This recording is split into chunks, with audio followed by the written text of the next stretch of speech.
Hello everyone and welcome! It's another run of Nioh, and I guess we are not even in the week of Nioh anymore, it's the weeks of Nioh now.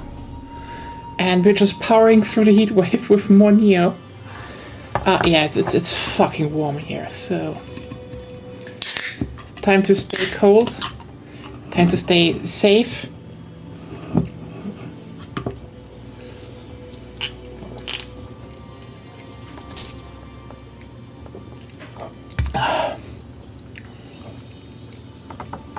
Time to proceed.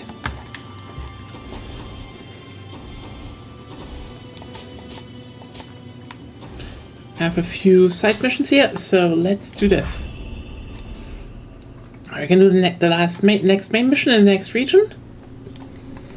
And yeah.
Hey Ritzer, how you doing?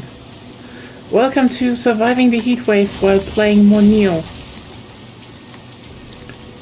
Probably, maybe next week I'm even through with this game, which would be kind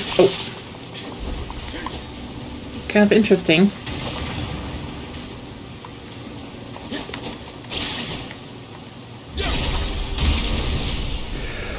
It's doable. Like, again, I hate to admit it, but like, I think, well, it feels weird because, you know, I'm pretty much, I'm kind of an early bird more, and Agonia is like the night owl in the relationship. She's like, you know, how about we just don't go, you know, basically just not be awake during sunlight, and we just sleep through the heat. And honestly, not the worst idea.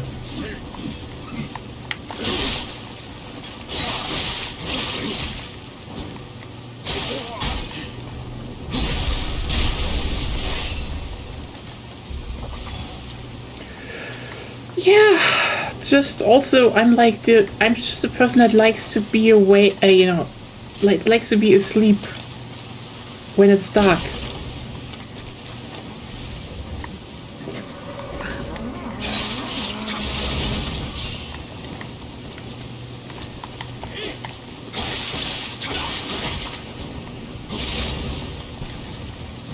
Fucking Duta. So yeah, that's the plan at least for now. And otherwise, tomorrow is gonna be the worst one.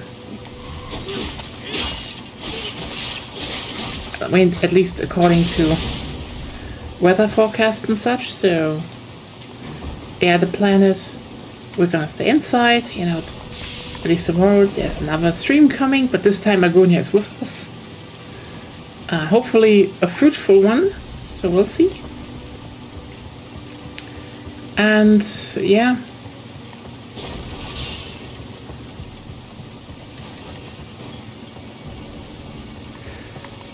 It's just, again, it's just bracing the heat and surviving effectively. Somehow you have to do it, and you know, no matter how groggy I am right now,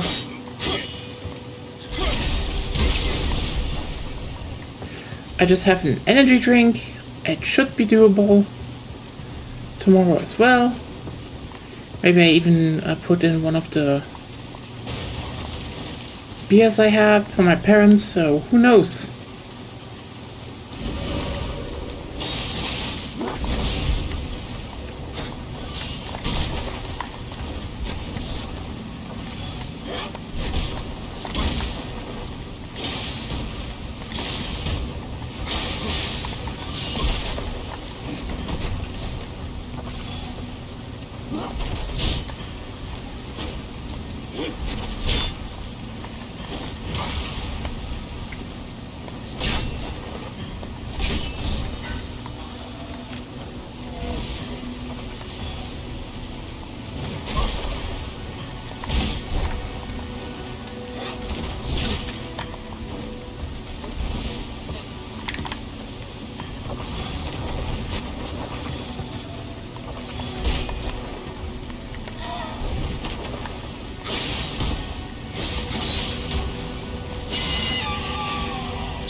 Yeah, basically that's how it's going.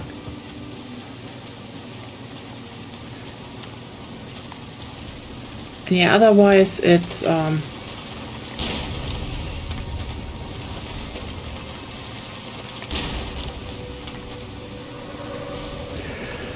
surviving tomorrow and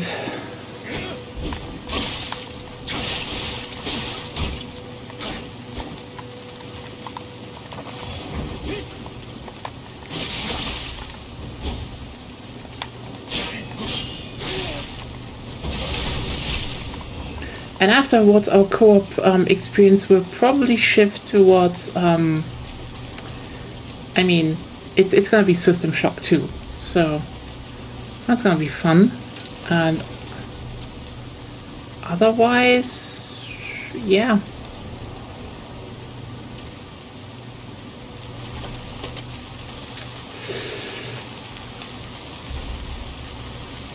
Yeah. I kind of expected to get through more Borderlands. That guy had no chance. It wasn't execution.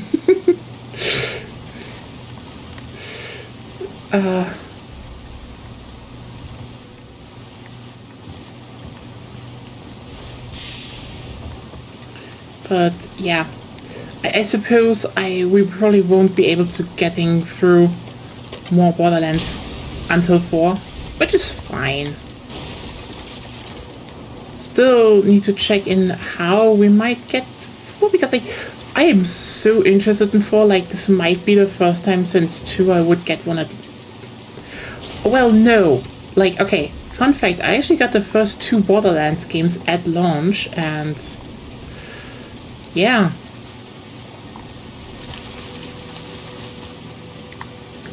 It's just one of those games you have, because, you know, when you had a console and you sometimes could take it with you, you know, to like, into school, then it was like, oh yeah, you put it in, you can put it in and you can play co-op and, you know, split screen stuff, and it's like, that was good times.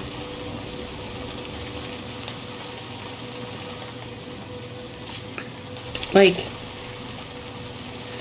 that's the gaming experience at boarding school, at least for us it was.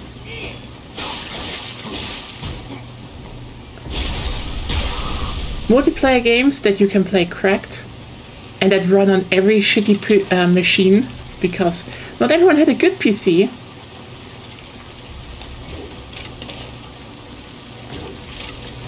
So, you know, you had to have stuff that runs on every PC. Which, oh wow, wait a second. You fucking have a cannon. So, you know, that amounted basically always to, well, it's Dota. It was Dota. We played so much fucking Dota on it. And we actually got like 1 or 2 rounds of Counter-Strike and, well, Call of Duty 4 in. And we even played some Battlefield 2. That was fun, genuinely, like. But yeah. The times playing Dota in between playing TTRPGs. But yeah, otherwise, if there was a console and you had enough controllers, hell yeah, time to play some other multiplayer games, co-op. I will again see that. Oh, split screen. What's a split screen time? You know, so played Borderlands co-op, Resistance 2. That one we played a bunch of times. Rip to the servers actually. Okay, you know what?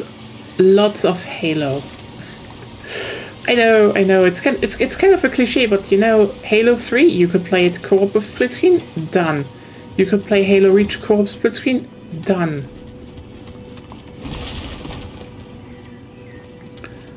Honestly,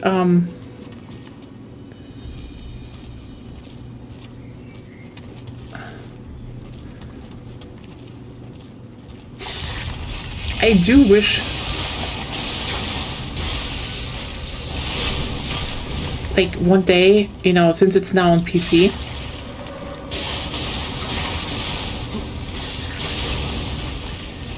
Halo Reach campaign playthrough with 4 players. That would be nice. That would be definitely an interesting stream to do. I do not know if I would like to do the other Halo games, and I know there's the whole thing with Microsoft, but like, at some point when hopefully everything is not shit again anymore, and that might be in years, so.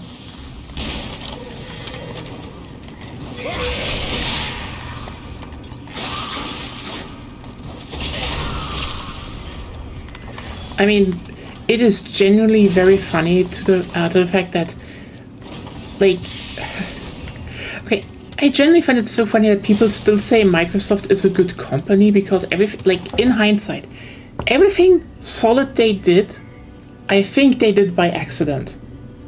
Like,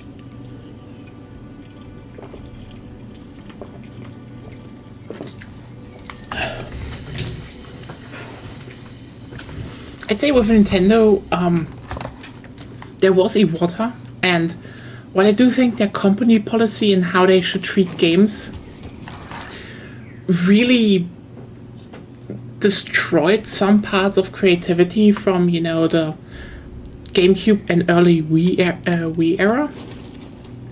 But it's not that I would say, Nintendo made games with a cynical idea. It was like, if anything, when Nintendo had bad games, this was more often they had more the feeling of old men don't know how things should work.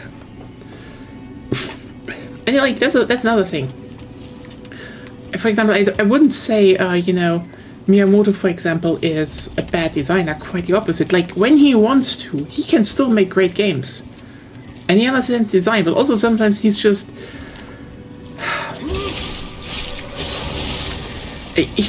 very he doesn't go with the time.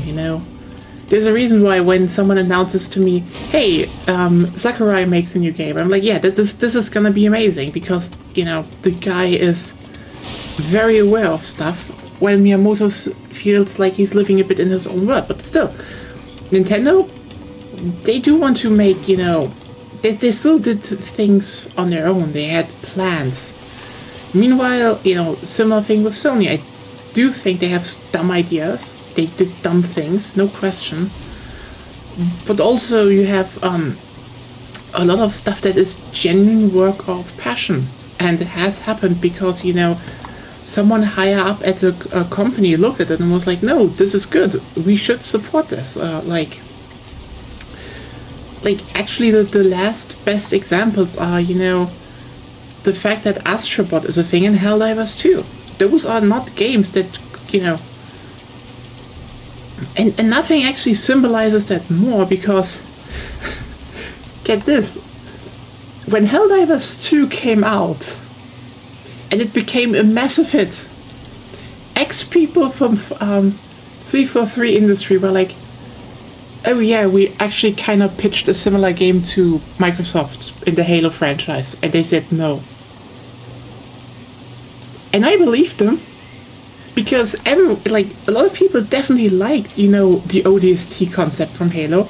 A lot of people liked a bunch of stuff about that, but I can also so easily see why that was thrown down and, not, given the green light, because, that's not, the biggest problem Microsoft has is that every game it makes every game it approves feels very cynical, as in, not in the sense of that I'm not going against the devs here, by the way. This is about the company. Like, for example, if I look at South of Midnight, okay, this is definitely a game that, by the way, shouldn't sad that it's under a publisher that supports genocide. Anyway, the thing is, I do think the devs of the game genuinely were behind the project. But I do think why it was greenlit was someone at Microsoft, up in the higher ups, were like, we need to show a more diverse portfolio, and then they got handed the option to publish a game, fund and publish a game with black main protagonist. Oh, more comic arts there. Oh, the frame rate, it has the whole frame rate animation thing, like Into the Spider-Verse. That was popular, that won an Oscar. Yeah, let's get an artistic game, and that's the thing. Either their games are the most corporate ideas of big mainline titles, or Oscar bait. And I hate to say that, because, yeah, again, I do think the devs making these games genuinely believe that, but I do think Microsoft only signs off on games they are like, yeah, this surely will make some rounds, and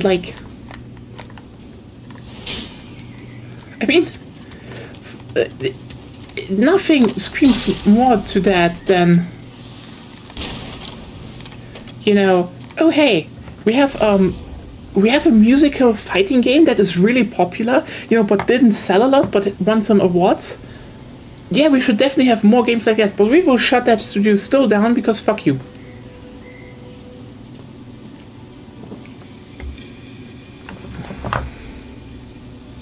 That's the thing, yeah.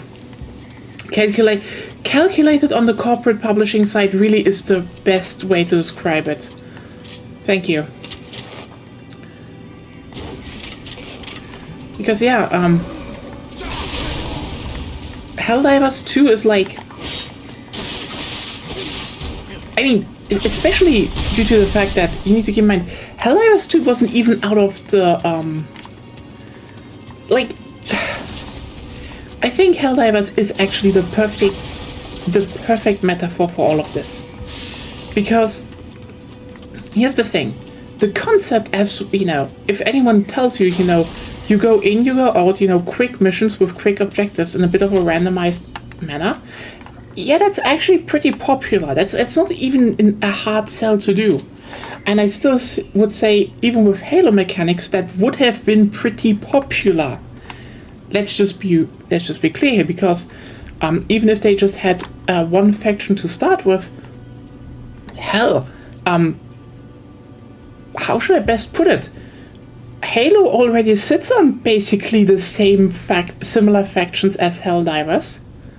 You could start out, you know, fighting the Covenant remnants, depending on when this game was set, which is like, yeah, you have the stuff from Grunts, Elites, Jackals. The Covenant is a really great enemy lineup in terms of enemies. You have everything from small fry to big heavy objectives. It's great. Then you have the Forerunner robot, the Forerunner Bionicles, sorry, from 4. You could throw them in, and you know, it would still be interesting. You could build so much. And it's like, yeah, there is, in terms of design, this would be like, yeah, this is an obvious thing people would probably like to do. But again, since it's quote-unquote unproven, no one will sign it off. But then you look over to Helldivers 2 and everyone's like, oh, hey, look, why did they sign this off? And I would say, why did they sign this off with the history of it? Because keep in mind, Helldivers 1 is also a thing Sony published. And this one was a top-down game, you know, still same mechanics, well, not same mechanics, but same idea, same loop, similar stuff.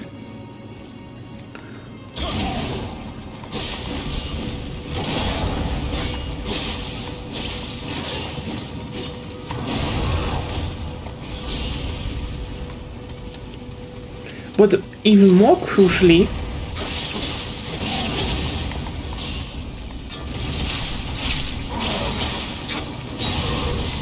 Helldivers 1, especially if you look on Steam, had like 1,000 at peak. Like, they were below 10,000 players. That wasn't a big game. But it had its fan base.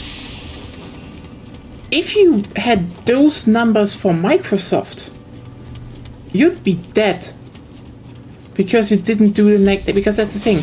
If you have somehow really good connections to Phil, aka Ninja Theory, as a dev I really do not like, because they did some really shit. Honestly, here's the thing. I know people are like, oh, but what about...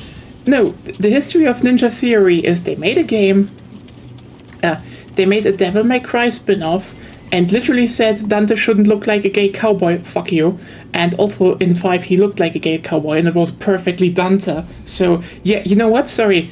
Capcom gave the biggest middle finger, and I'm glad for that. And then they made a game about mental illness, where the end result was, hey, it's all in your head, you just have to stop thinking about it. No, seriously, that's, by the way, that's the end of how was it called? Hellblade. That's the conclusion of Hellblade. Everything is a lie.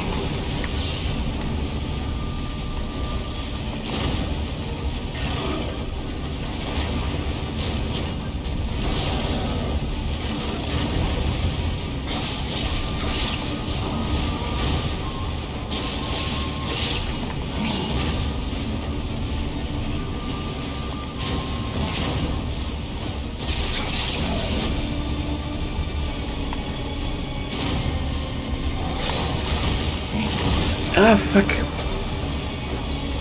But you know what? Again, that dev, for some reason, doesn't get shut down.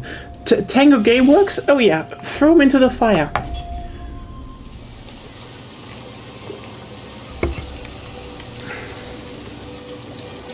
But then again, Am I surprised that they got it the exact 2 devs? I mean, exact 2 devs that when they acquired Bethesda Softworks were making exclusive titles for the PlayStation 5. Am I surprised about that? Not really. Oh, yeah, that's, by the way, that's a thing. Like, I'm not even joking about that.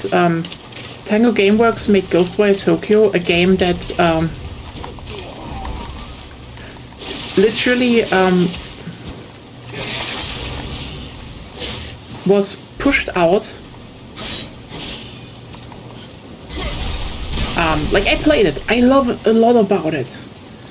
But, like, if you really played, you're like, they needed more time. And if you look at it, it's like, yeah, no, they got bought up and it was forced out. So now a good game is now kind of mediocre.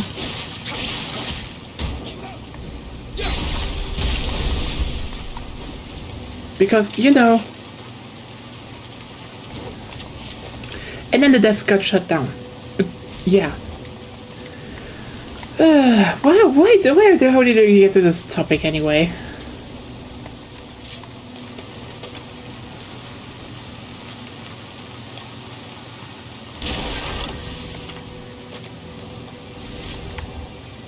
Yeah.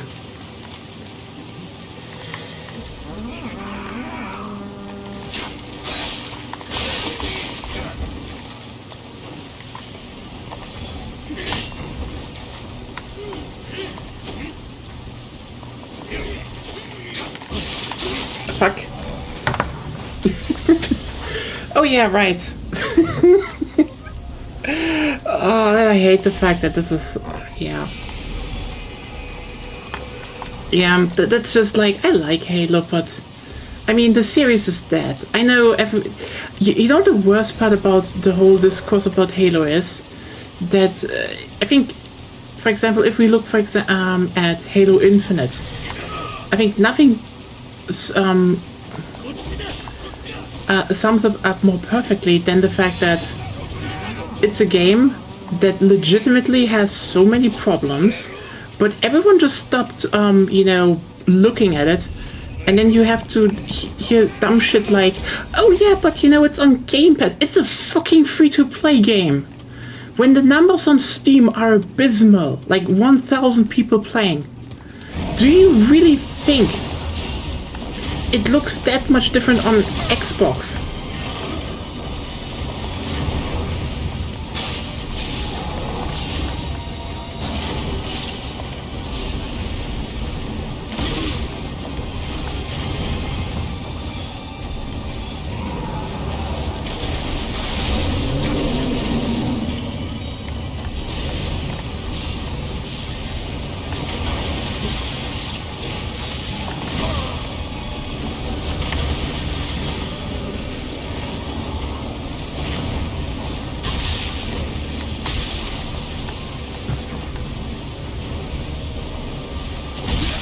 Okay.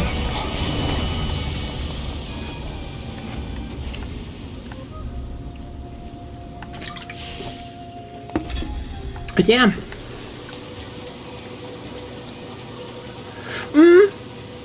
But again, every time you point out that all the games do so badly from Microsoft right now, it's like, oh, but Game Pass. Game Pass means shit. I know people come like, but people play it, but they do not make fucking money off of it. Like, that was legitimately the problem Hi-Fi Rush had. People were like, oh yeah, it's a cool game, it's so nice. And it's like, yeah, did you play it? And the answer was, well, you know, I didn't pay money for it. And that's another thing.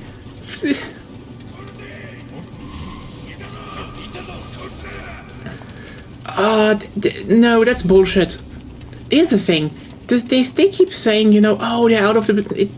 They're just gutting it now. They're basically like, as of now, saying, oh yeah, look...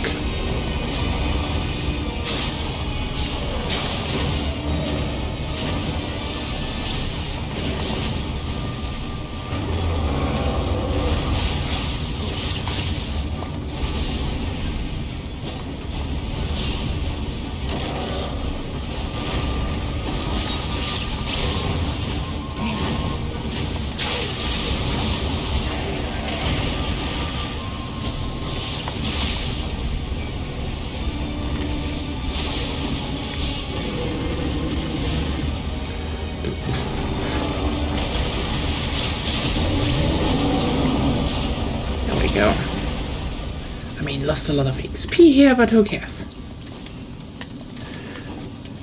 I mean, that's the thing. They're basically cutting everything. Like a lot of their games are not even worth it to buy on their own system anymore.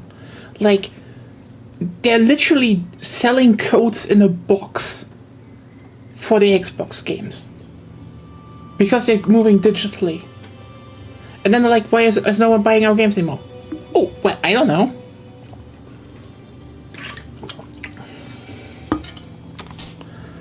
I mean, probably because of the whole genocide supporting, but also, you know, you suck. Like, legitimately, this sucks so much. And it's like... I mean, they're saying, oh, we're not doing it, but like, look, people are like, oh, they're making a handheld now, and it's apparently a Steam Deck-like, and it's just... Okay, here's the thing. You know why they're doing a handheld thing? Because their last console generations failed abysmally. Like...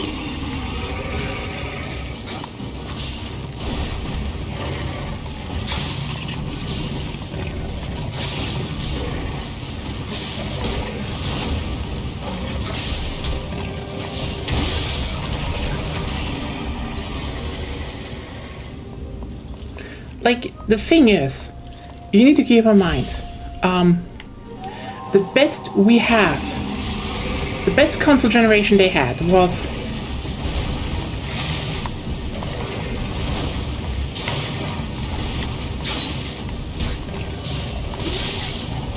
the Xbox 360. That was above 80 million units. 80 million! All their competitors, except maybe, you know, do some from Nintendo, just crack that all the time.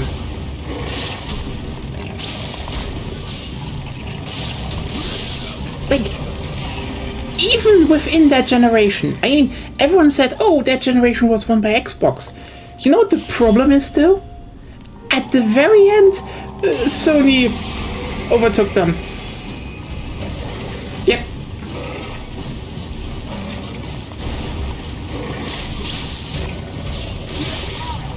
There are more PS3 sold in the world than Xbox 360s because their sales started to stagnate very fast. And then some people are like, oh, but you know, in terms of software, nope, software sales are also better on the competitor.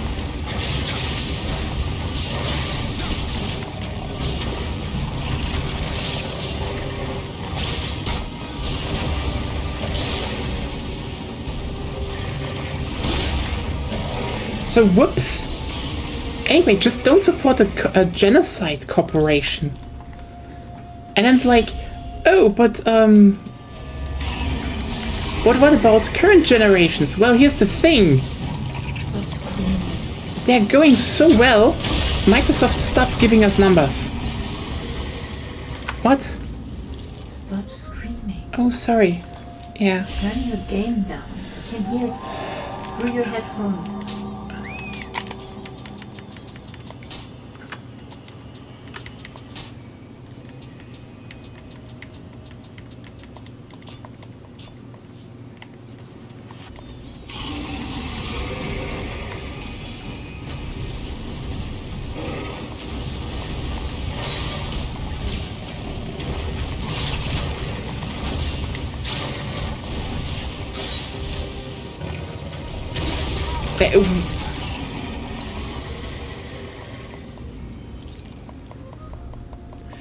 Yeah.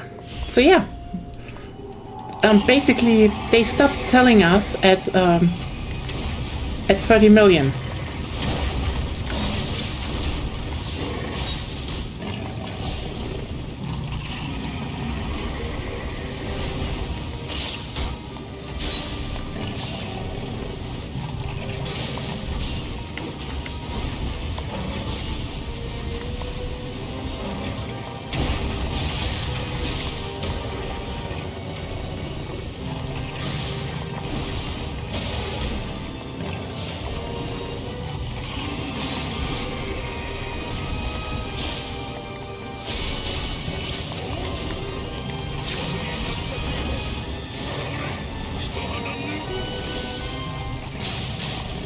Oh, okay. Hey, Claire, by the way. But yeah. And now, you know...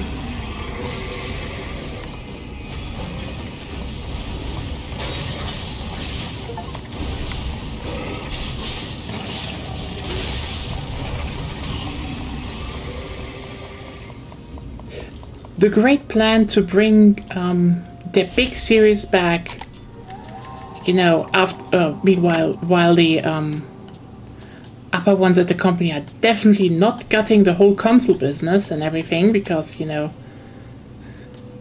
it's a bit worthless. It's like, oh yeah, you know what? We're making another prequel to Gears of War. Okay.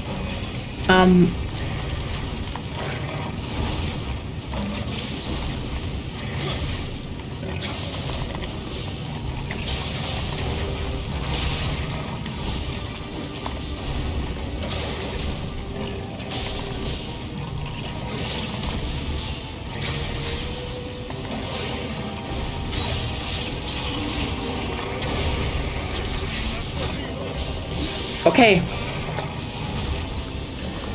Yeah, nothing says we have absolute faith in our console business like we're bringing all our games to PS5. Absolutely. And then it's like, oh hey, how about we bring, you know, we make a prequel to Gears of War and we remake Gears of War 1 and then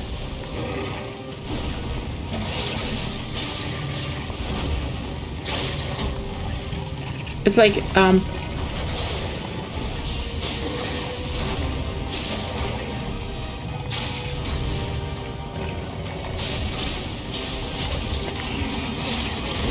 oh, fuck. Oh, okay. You know what? Cool. I thought they had some new stuff in that. But okay. But hey.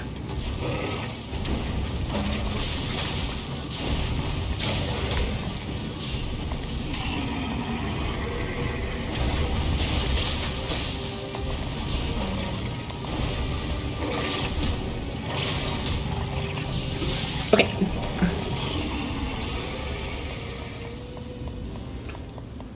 And, you know, now it's like, oh, we're gonna reveal the future of Halo. The future of Halo is a remake of the first Halo game.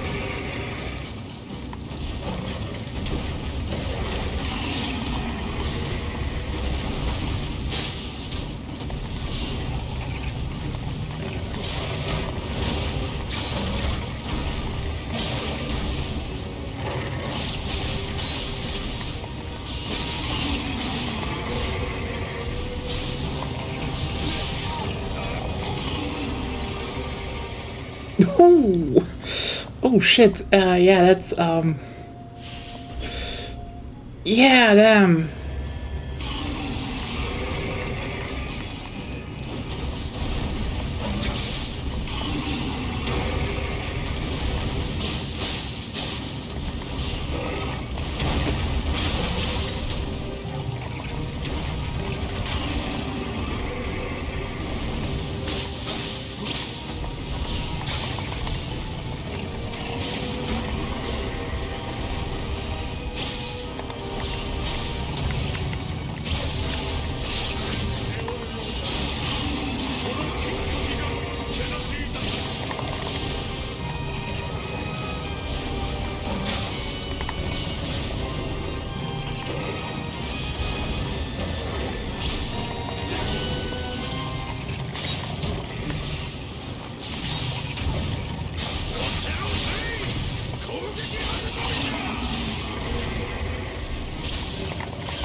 Ah, fuck.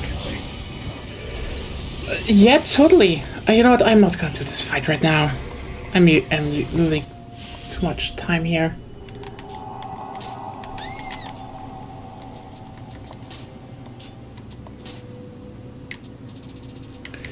Yeah, but like, you know what the funniest bit about this is? The absolute funniest part about the whole, oh, we are remaking Halo. They actually show tech demos of that. It looks ass. Like, if you think that Halo Infinite looked like the original Halo, well, you know what? They can sell you the bridge again. But like, they're like, oh look, we're orientating us at the graphics of the original one. It's like, no, you fucking don't.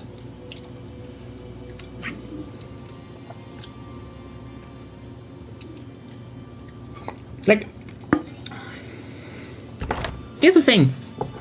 If anyone wants to tell you Halo 1 looked like an Unreal Engine 5 tech demo with clear blue sky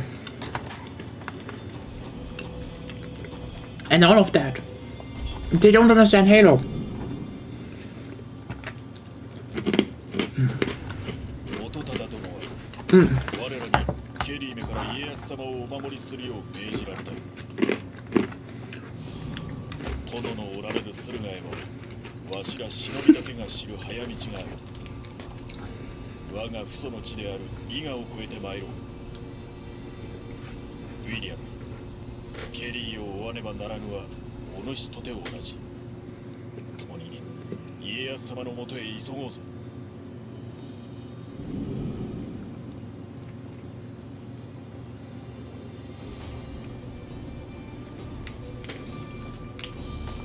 Yeah.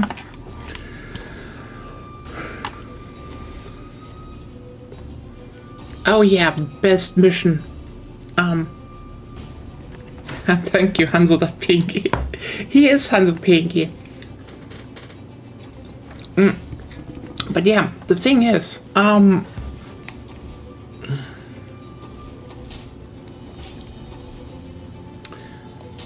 if you actually look at how the original game looks like, actual footage, you would, for example, see that the sky was never blue. It was purple.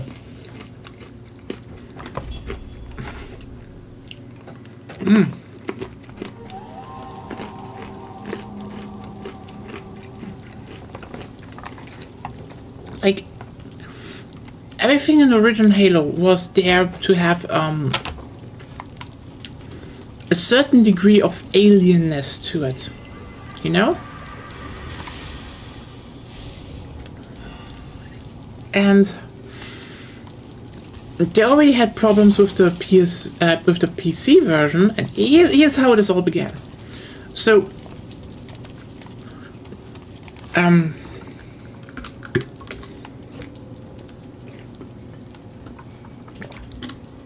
basically, if you remember, back in the day, they decided to port Halo to the PC. Well, not they, because as in perfect Microsoft fashion, they outsourced it. And they outsourced it to Gearbox. Now, I would still say overall Gearbox did one hell of a good job with that port. I played it a lot. Like, it's running smoothly, it's good, you know, it's generally pretty good. Now, the problem is just how it arises from other stuff it had. Because first of all, there were some small changes, like for example, that the sky, for example, wasn't as tinted. And some other notable differences, which basically happened because, well,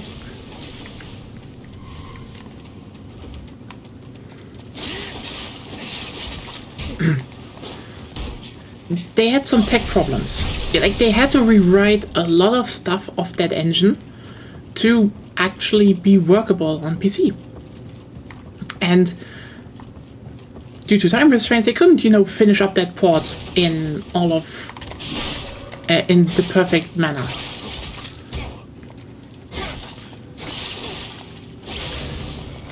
So that happened. It's a great port. Like, the reason why you have Halo mods is because of that fucking port. They literally had a dev kit put out, and people made great stuff with it.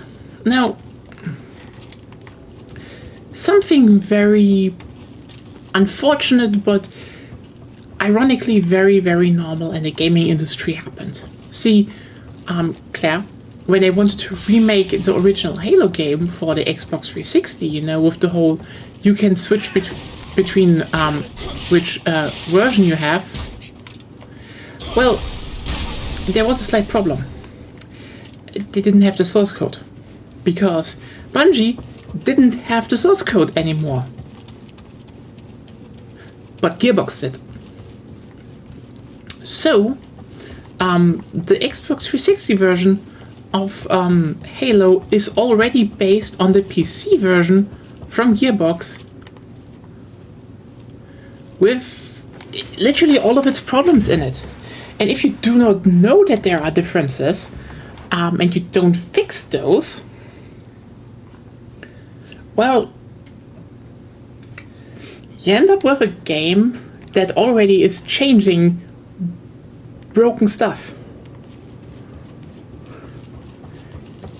You get what I'm saying, right? Also, by the way, I love this because, yeah, it's the hidden village. It's the ninja level.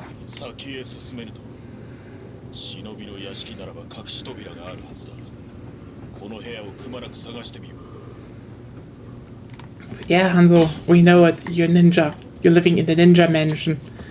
It's why is everyone in this mansion a fucking ninja? Sorry.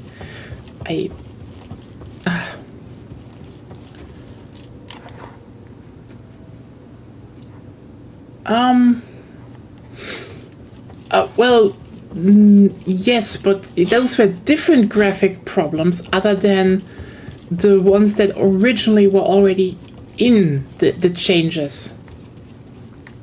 Which also happened to a degree because, you know, well, you know, if you pump stuff up for PC, and from what I heard that happened,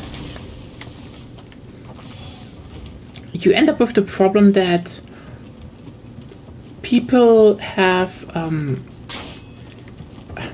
okay, here's the thing. The problem with consoles is that sometimes, yes, they're being held back by their own, you know, tech limitations.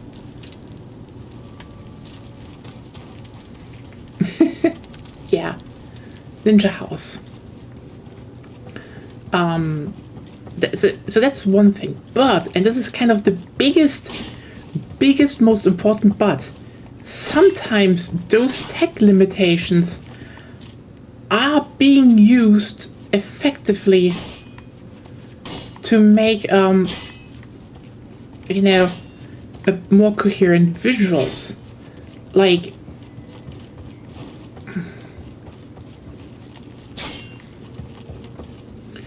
for example, I would another good example is, and why I don't think the remake was that egregious, because it looked interesting on a different level, because it was definitely a tech thing. The Legend of Zelda, you know, the Wind Waker. So. No debate, you know, not talking about is this game good or not now. The thing about the graphics were that they chose an art style that was very simplistic, but also, crucially, to save on resources, they just had a very, very, very simplistic lighting. You know, that made it actually very good to run on a GameCube. But also, crucially, this is kind of the most important part here, it actually integrated itself very much into the art style of the game, because if you look at original pictures from it, for example, everything flows into each other. It kind of loses the 3D because the lighting is so simple, so one note, meaning that the low tech actually helped with the art style. Now then they remade it for the Wii U and gave it one hell of a, you know, lighting update, and suddenly, you know, suddenly he was 3D. And a lot of that original art style was simply broken. So lower, lower technology levels were used for a certain style here, and that happens a lot of times. Actually, I'm too dumb to find the secret door. What?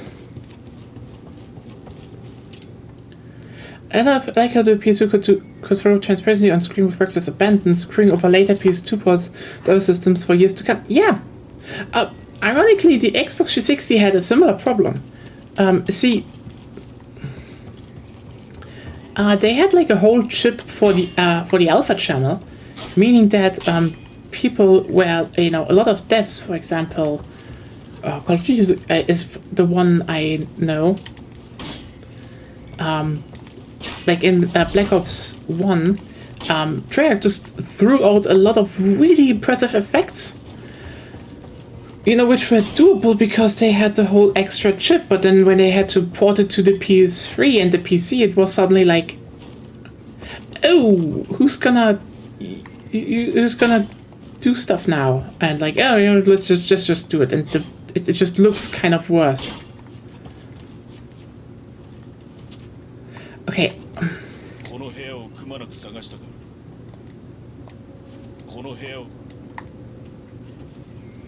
I don't know what to do, Hansel. Just tell me. I think Agonia solved this one very fast, but I am stupid. I don't know where you exactly are, but try a wall. I tried all the walls! Also the wall scrolls? Yes, I literally cut the wall scroll in half. Nothing is here.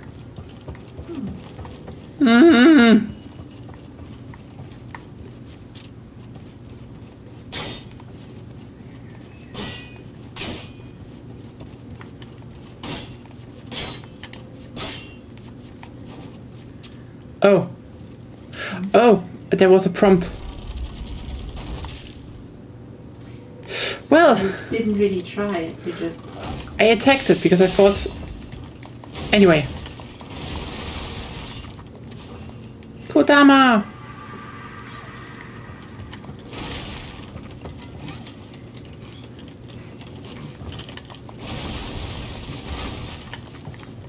Yeah. So that's just a thing, with...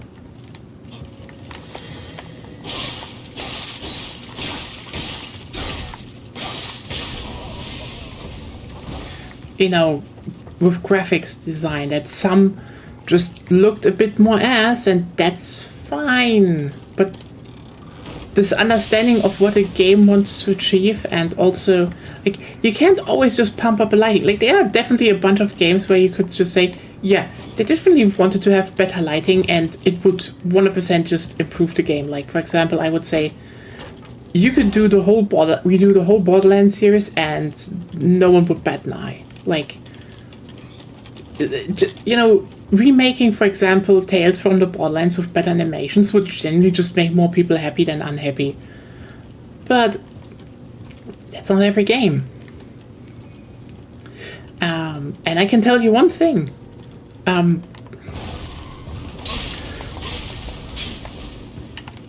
God damn it.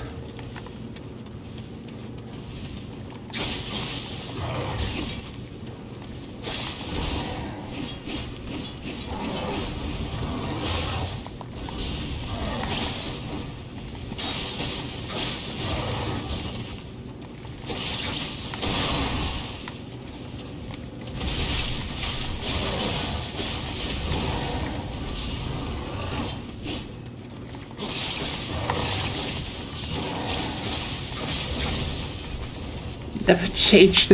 It's the ninja house. And yeah, obviously it bamboozles me. It shouldn't surprise me, actually. I should have known there's a trap. Dropping me onto a trap. Oh well. But yeah,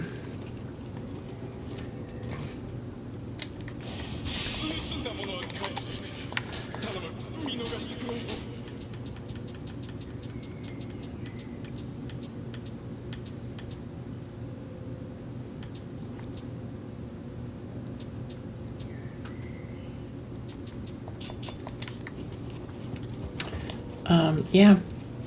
So yeah, but I don't think the thing that was definitely like how they showed the tech demos is gonna be a good thing for Halo. Hell, you know the weirdest part is? You know which game would actually, like, in which game in that series actually would deserve a remake, but they would fuck it up 100%? 2.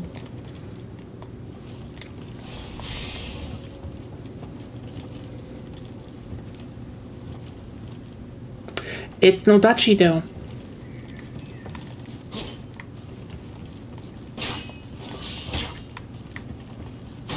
Yeah. See, 2 is unfinished. Well,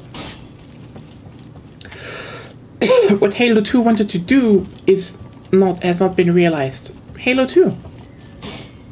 Yeah. I mean, Halo 2 literally looks a bit ass. Yeah.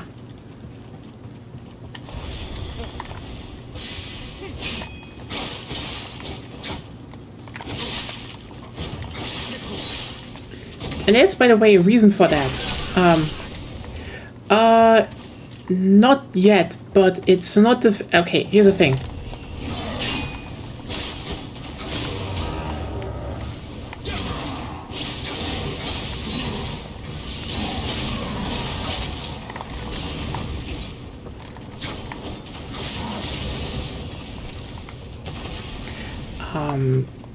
Oh, hey, I'm not saying this is bad. It's just that I can guarantee you the remaster also didn't get what the original game wanted to do. See, here's the thing. Let me just... You know what? Let's just actually do it right now.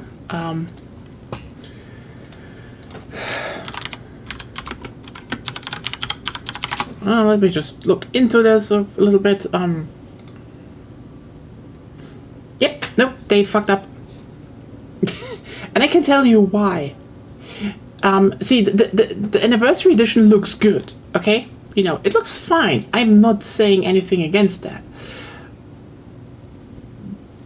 Here's the thing, though. Halo 2 was designed around a very specific kind of technology. A thing they couldn't do because it was, you know, they were not allowed to do it on, you know, they were not allowed to, you know, make it on, wait a second, on this, you know, on the Nioh console. But still, there's this thing, that Halo 2 actually had a very specific technique in mind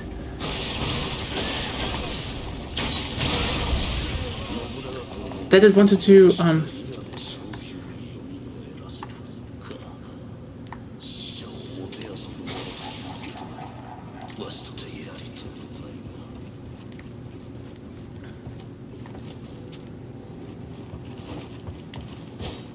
Kodama. Yeah, basically it was designed around a very specific technique, and that was stencil shadows. And if you know anything about that, look at Doom 3, because Doom 3 was literally inspiration for that. See, that was just one generational difference where they were able to draw like basically really hard shadows, you know, with really rough corners. And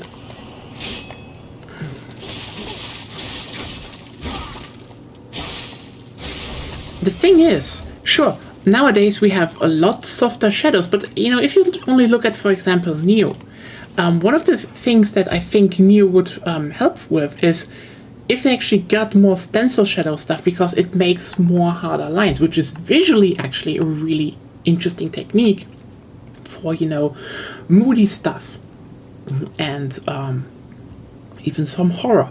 And the thing was, everything in Halo 2 was designed around stencil shadows. They just couldn't get them to run, and then they had to ship the game.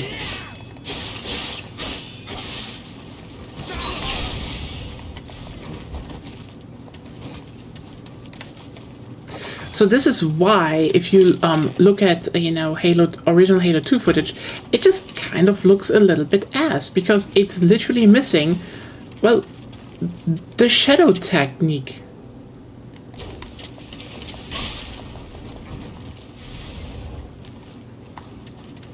This is, like, for example, also some of the enemies were designed around that.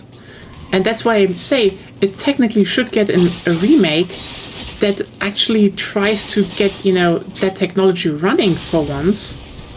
So we could actually see what Bungie wanted to make back in the day. But there's a remake now, and guess what? It has soft shadows, because, yeah, soft shadows are, better technology and the future, so everything has to have soft shadows, even if there was an idea that something should have had hard shadows visually.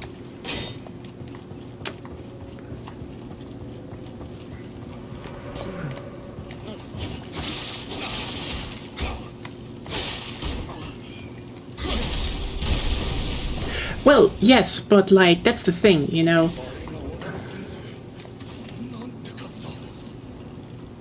If you, like, they couldn't do it. Like, that's the thing. The original game doesn't have it at all, because, they couldn't get it to run and they had to ship it at some point. But, like, if you're making, a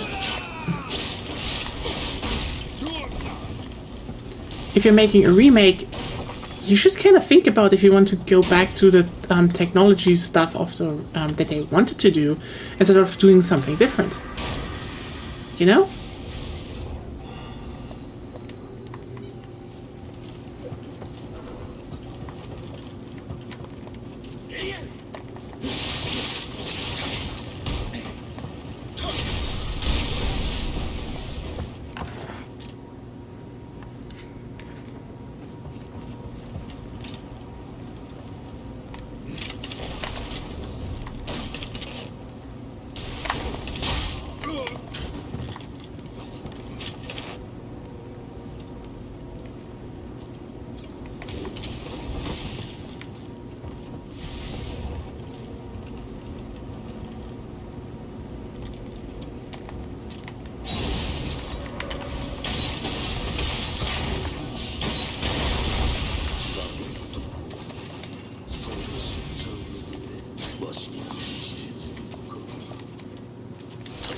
Yeah, I mean, the Halo 1 remake is gonna look like a UE5 tech demo, so...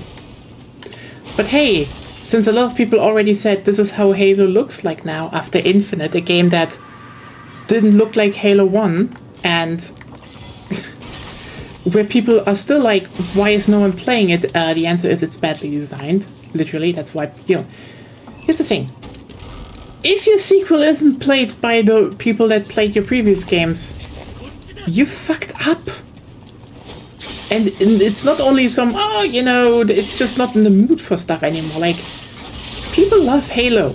The one reason people don't play the old Halos nowadays is simply, well, it's similar to a lot of older RTS games. You can't get into them easily anymore. The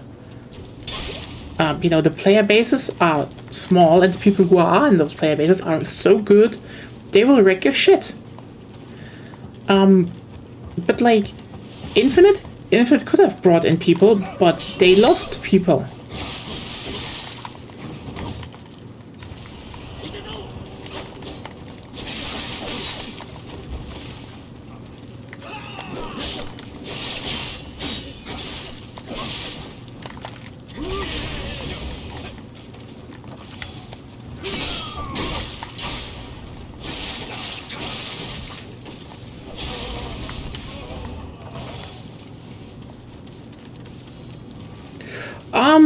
I mean, that's one thing, yeah, but like, I mean, here's the thing. 4 was basically a meta-narrative about Alzheimer's. It had problems, but like, I respect Halo 4 for that. It was about something. But like, I suppose a meta-narrative about, the person that is most dearest to you, that guided you through life like a mother, because, fun fact, the writer of Halo 4's mother had, was dying of Alzheimer at the time he wrote the game, and so he wrote that experience of, you know, Cortana basically being, you know, in the bit of a mother role for, you know, dying. That's good stuff. 4 had, you know, 4 had its own problems that definitely happened because some executives were like, you know, you need to do that and that. But like, in terms of writing, I do think this idea of, you know, working through Alzheimer's, despite its problems, was honest. It was good. It was a good angle to go somewhere. You know, it's what Halo. It was Halo 4, and Halo 4 was. Yeah, because, you know, fuck everything, I guess. That's the thing. What is Halo about? Like, Halo 4 was definitely trying to be like a final goodbye, you know? Maybe setting up the new state of the world, making everything just a little bit more, you know? Maybe giving, you know, maybe introducing a new group of people, stuff like that. Then everyone who made the game left. So, yeah. And then Halo 5 happened, as you said. That happened. I can't say more about it. Because afterwards, Halo was just a desperate... Halo was desperate. Like...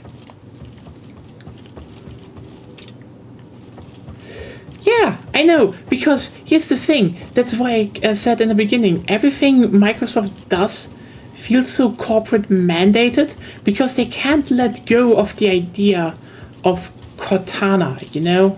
Of all the characters still being there in some form. Because brand name is important. And they don't care how it's being made, as long as it's being made.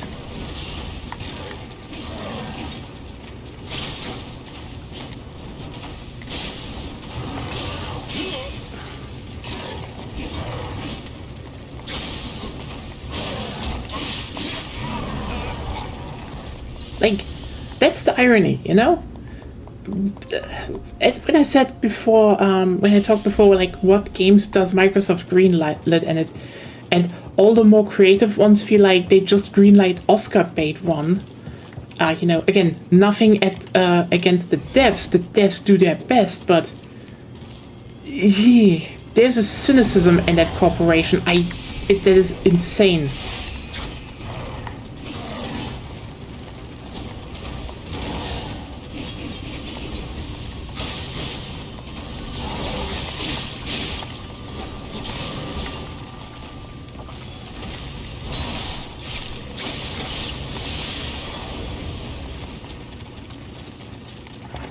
Oh yeah, obviously. Like, not that we... Okay, it's not like we literally told people. Like, when people told me, no, this is going to be really good for the gaming industry, when I said I want, you know, I want Bethesda to be third party and independent, and they were like, no, this is actually really good for some reason. Because, like, I'm gonna say it here. Gaming doesn't need Microsoft. Microsoft needs games, because it's literally their way to make their image look better. Everything else, no.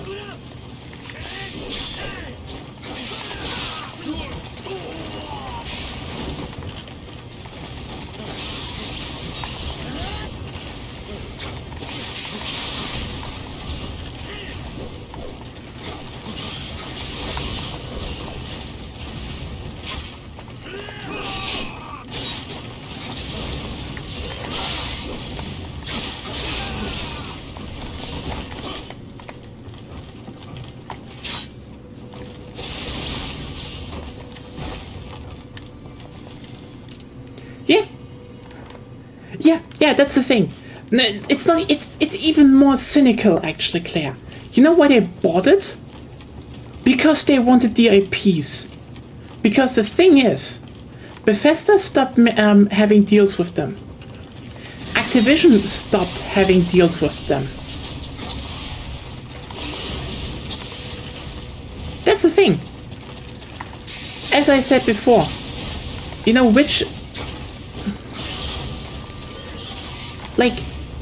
remember which Bethesda game devs were closed?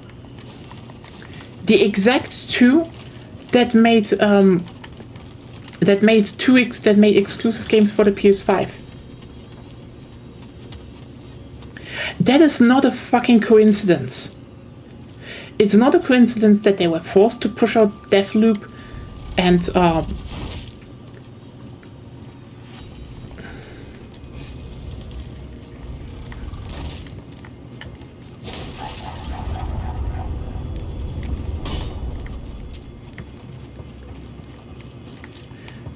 Ghostwire, and then, you know, oh, whoops, done. They're out. No more no more deaths. Fuck you. That wasn't a coincidence.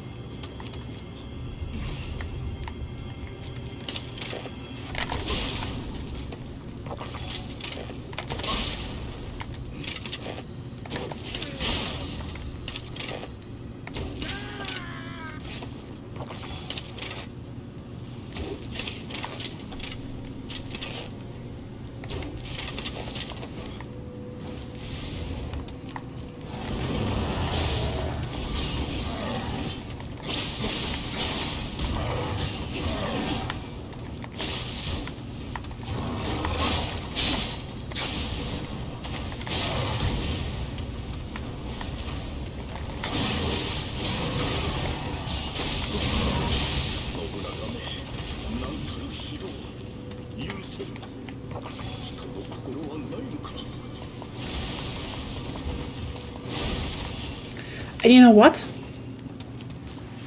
It's like, yeah, oh hey, Bethesda is starting to be really cutty with Sony because it makes them money. So, what is going to happen? Microsoft comes with the gajillion, you know, military blood money and buys them. Activision leaves them with Call of Duty because, guess what? They're making more money on the PlayStation, so why should they keep having a bad deal? Microsoft just comes in at the right moment with a gajillion money, so a sex pest doesn't need to go to court. That's, by the way, the reason they sold. Not because, you know, it was sensible, simply because Bobby Kotick needed a way out, and selling the company was literally the way to evade court. That's it, by the way. Oh yeah, obviously, because here's the thing, they didn't make fucking money. Because the whole thing is like, oh yeah, this is to strengthening Game Pass. Everyone could have told you that Game Pass isn't making money. Goofy spike trap.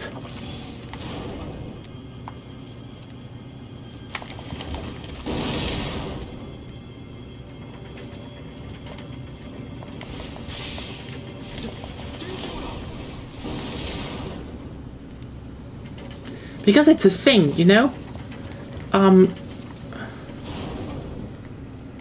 Phil Spencer has no plan.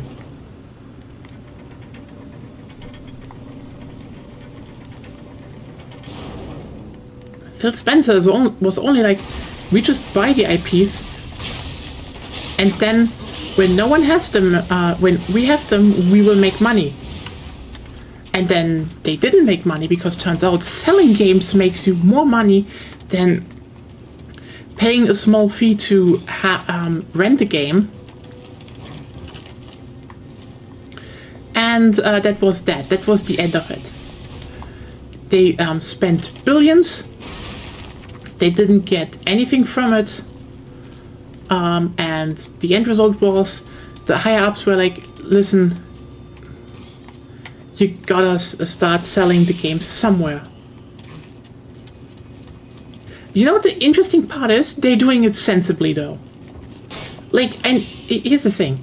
The biggest problem they have with this thing, I mean, that's the irony, you know? to a degree, I would say you're right. But also, the devil lies in the details here. See, the problem they have is that Microsoft still made their big, how's it called? Publicity campaign. Basically, at that point, if you didn't have a way to, you know, for people to rent games, yeah, that's the thing. They know that maybe some games could have a place, you know, day one on those, because remember, they were the reason Rocket League is a thing. Like, that's the reason. Rocket League was on PS Plus day one, and just a normal PS Plus. And everyone was like, wow. But then people tried Rocket League, and everyone was like, oh, hey, this is fun. And suddenly the game whose predecessor had basically no sales became a massive hit and then was bought by Epic Games. There's an irony somewhere in there. I don't know. But yeah, some games, yeah, that makes sense to give them out early. A lot of other games,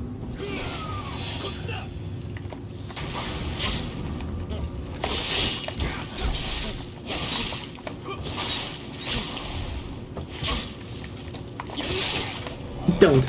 Anyway. Where the fuck did I just go? I should have been more active.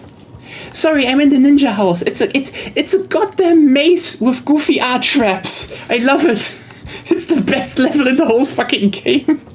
It's just so fucking funny because, like, yeah, someone in the design team was like, no, we're gonna do a ninja house. Everyone was like, what's a ninja house? Well, you see, the doors, you know, you can turn the walls around, and then, you know, you're like, oh, hey, you're in a different room, and all is it's just a bit confusing, and like, what the fuck is going on here? And like, yeah, that's the thing, what the fuck is going on here? There are ninjas everywhere. It's amazing.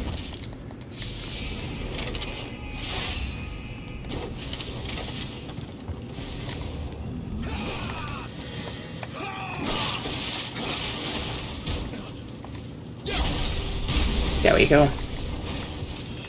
Okay, so what eye color do you have? You are definitely red. Okay, that was yellow?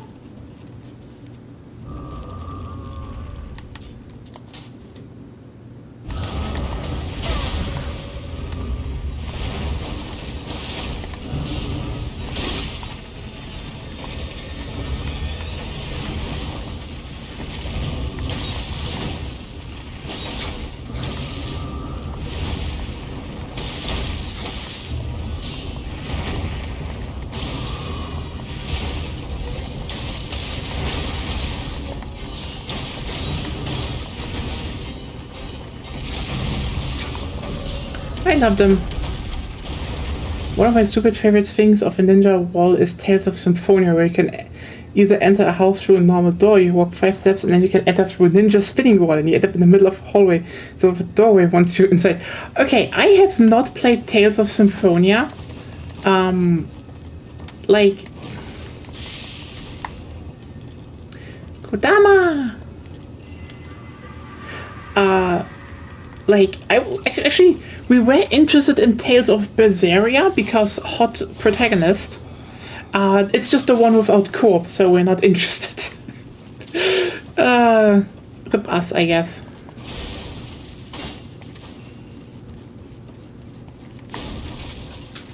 I did hear though that the Tales of series is apparently really good. So, like, I'm not gonna discuss that. We just. But why no female protagonist? That is true. That is genuinely true.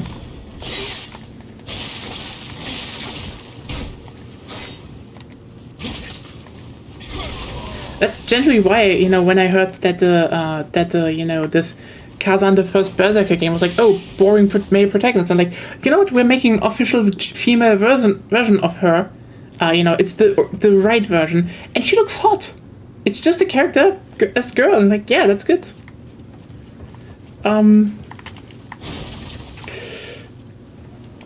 I mean, I have less problems with male characters than Agonia, I would say. Probably because, you know, I'd say probably because I am non-binary, and according to her, I actually have a lot of common with certain male protagonists. So that's that. But like, even then, it has to be a genre I like. So, you know, Jack and Dexter I love. That's a great series. But like, it's a jump and run. For me, it's simple. Gaming had too many male characters for too long. We can go for 100 years without them, from my perspective. Fair point. No male protagonists anymore. Just a mandated 1 decade, no male protagonists anymore. You know, and you're like, oh, but you know what? You know what? You could give the devs that actually were doing good on that number. You can give them a break, I would say, at the very least. But I can tell you missed out. I would say Jack and Dexter 1 is one of the best jump and run games of all time. I know everyone is talking about the second game and the third because they were edgy. Woman dated. Yes, woman dated female protagonists. You are completely right, actually. Trust me, Claire, this one is... Oh, Kodama! Oh, goddammit. I mean, I would say you might like then the second and third game more because they have... they're more like, oh, you have a mission and, you know, it's a bit more GTA. Like, okay. Oh, yeah. I mean, this was just, for me, it was at least the whole,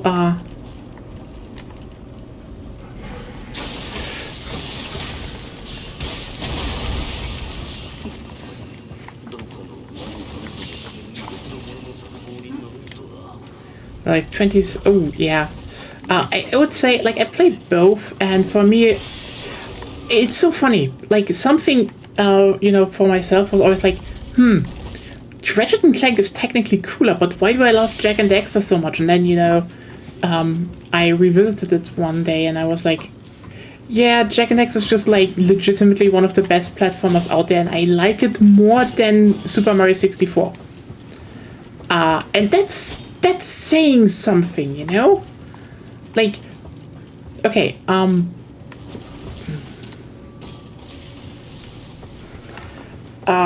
because I think, like, Jack and Dexter was, it's kind of the stuff that, how's it called?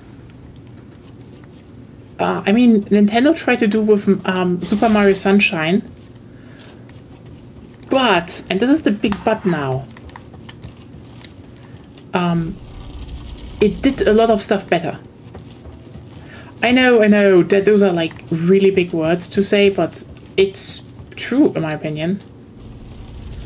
Like, for example, it was just, you know, this connected open world, and it had the whole, okay, you have to, you know, you could just like generally go, you can explore it, and like stuff is interconnected. Like, you know, if you do one thing inside of one area, you open up some areas inside of another. And this isn't like, this is like some parts where like it's not the biggest difference, fair enough, you know, but it's there. And it's pretty great, like,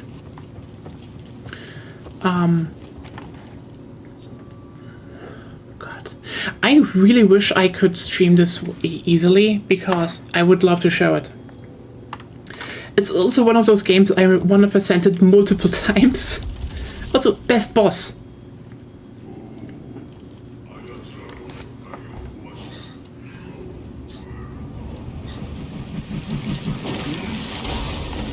Ninja Frog!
Oh, fuck. It's a toad. Yeah, okay, yes, it's a toad, but still. Okay, can you imagine how much I was just like, oh my god! It's Naruto! Okay. Okay.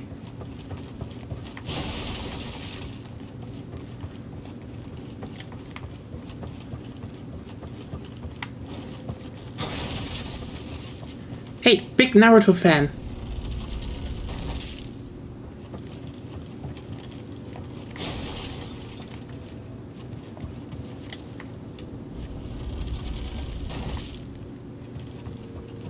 Where the fuck am I?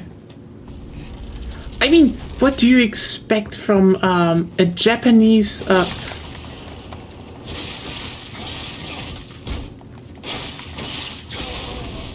you know, a Japanese manga about Japanese ninjas?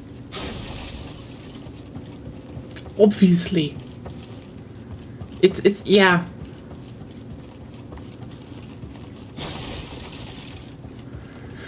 Okay.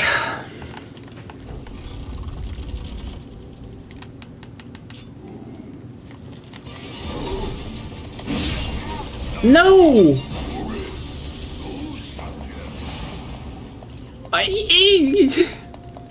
The fuck? Hmm? It just one-shot me! No, that's illegal! I'm too cute to be one-shot. Ha! Shut up, I'm not cute. No, no, no, no, no, no, no, no, no, no, no, no, no, no! Bexy. No, I'm not cute. Shut up. Shut up. No. No. You have to accept it now. No. That's let me. Cute. Shut up! Okay. Now I'm getting attacked by ninjas. Because you're cute. No! Shut up! Maybe. They want to end me. I do not know how to open these doors from the other side. This is stupid. It's a direct quote, and I do not like it.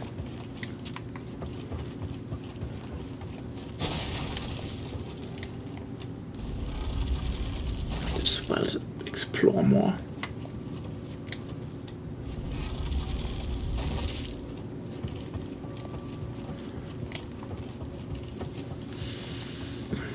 Stop bullying me, all of you. This is illegal.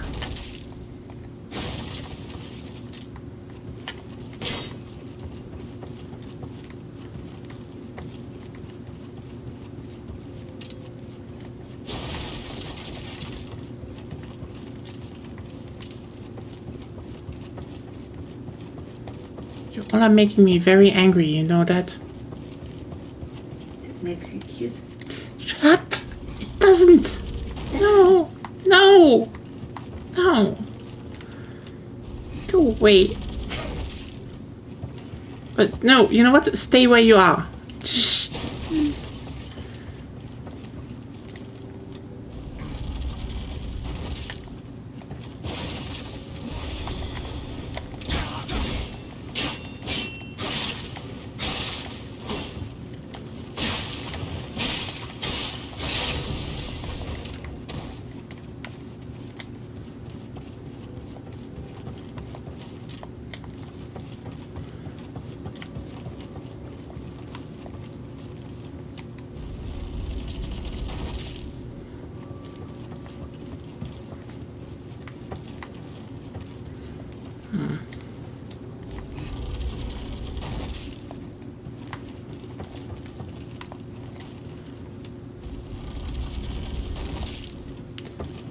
Talk about things, but now I won't because you all are bullying me. Enjoy the silence. Hmm? You all are bullying me, so now I will be silent. And you have to live with that. Stop pretending. No, You no. have to accept it. Don't clip this. No, Claire, why? Stop ruining my image. I'm a big and tough girl. Okay? You know that it doesn't exclude cute, no? It does. No, by far not. Actually, quite the opposite.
Okay.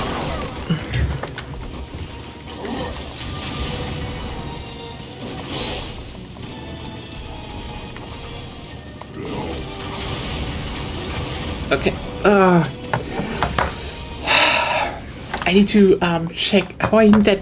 I do not know. I have zero idea how. So sometimes the buttons fire a little bit weird in Nioh. Okay, basically. You're not good at multitasking, so don't try.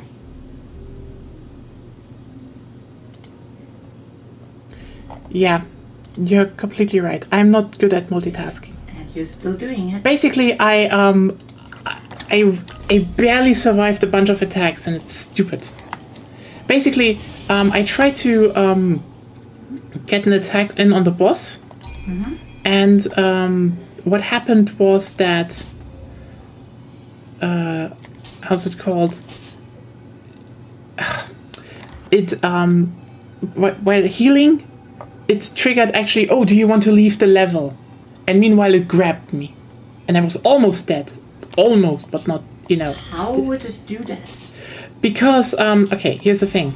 The leave the level item was on D-pad to the right. Why do you even have it there? It's Sometimes I forget it to remove there. You should have it filled up with every other thing already. Yeah, so okay, you know what? I changed stuff now? Where am I going? Also, again, Claire, bully. Don't do video proof. Okay? This is an order. Stop that. I don't want video proof. You can watch it later. No, you can't! You won't! I won't let you! Stop doing that! No! Why are you conspiring against me? How many years do you want to keep this up? What? How many years do you want to I just don't like it, okay? Sometimes I slip, but I do not like it. I think you should accept it and like it. Why should I be cute? Because you are. I want to be a big stoic woman with big muscles and not cute. So the big muscles? Stoic? I don't think you're the type for being stoic. What am I then? You're way too expressive for being stoic. Okay, fair, but okay. What should I be then? You're a big dum-dum. am not a big dum-dum. You kinda are. I'm not. Don't call me a big dum-dum, please. But you're behaving like one.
Yeah, but like, if I use the living weapon, I kind of suck, you know? It's like, you know, you have to style on the bosses with just the raw skills. What does kill you? What? How does it kill you most of the time? It hits me. With what? Okay, you know what? The last time it was just like I didn't, With what? It's a different attack every time. Okay.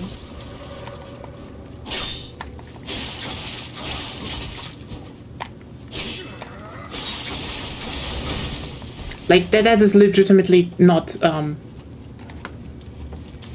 mean, yes, I know it's a core combat mechanic, but also, like, nah.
Okay.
What the f...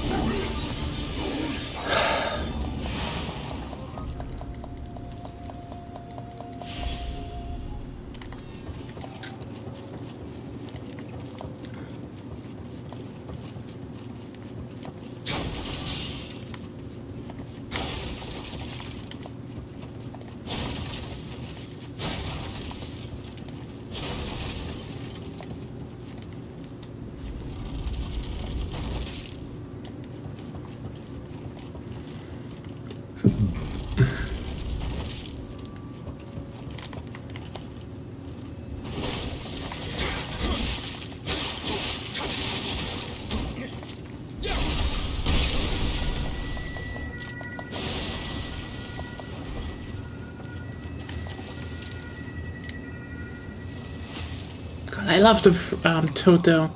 Amazing moveset.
Okay, why...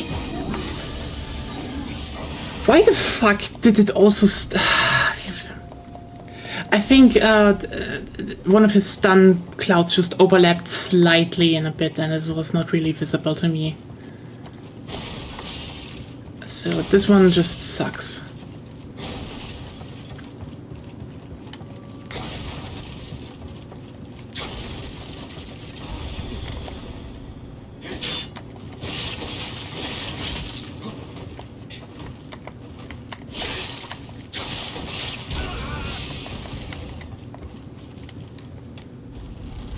Mm-hmm.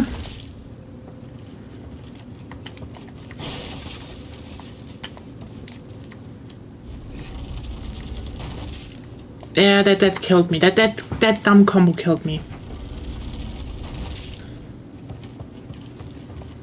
Froggy, not dumb.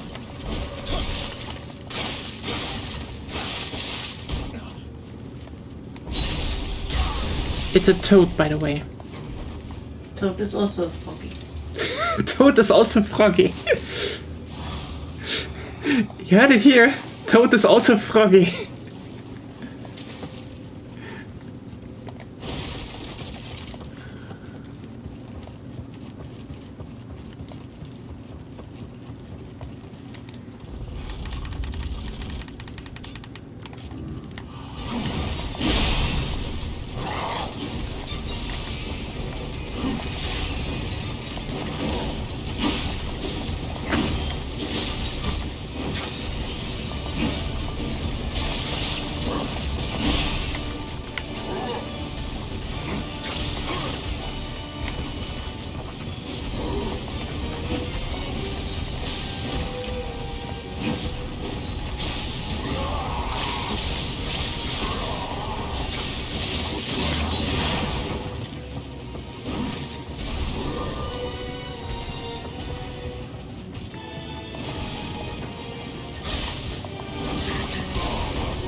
No!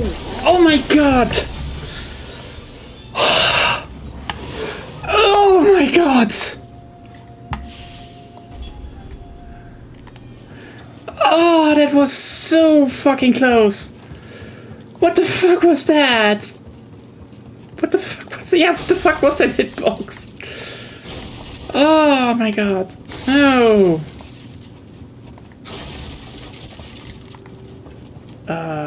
I don't know. Can I buy stuff from the Kodamas? I don't know. Is there a Kodama store?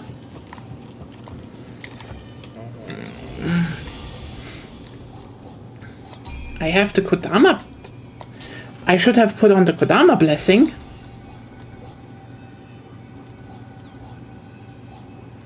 Nope.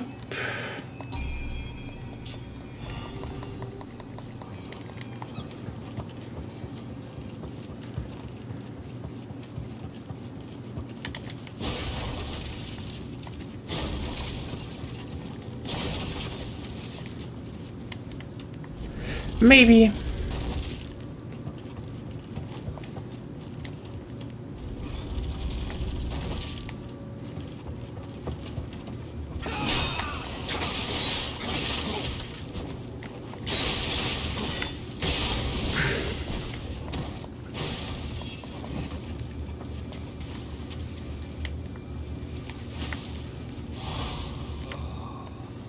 Yeah, I don't know. Maybe I still unlock it or not.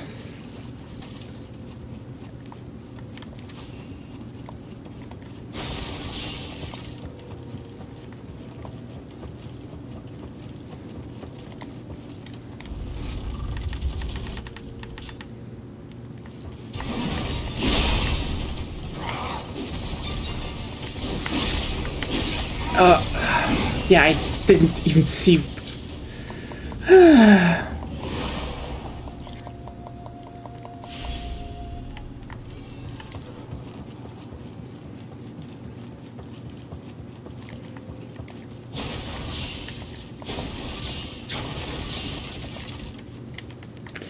Also, the fact that sometimes the key pulse doesn't seem to trigger also is not helping. Yeah, I'm timing it perfectly, it doesn't trigger. Maybe I still need to trigger it, time it differently, who knows, but it's almost on the perfect moment and... If it doesn't trigger at all, it's probably too late. Maybe. I wish they would, there was a skill that widens that window.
Ah, fuck. This red his arm. No, I think here in one it literally is just you get elixirs from the blessing, and you don't get more.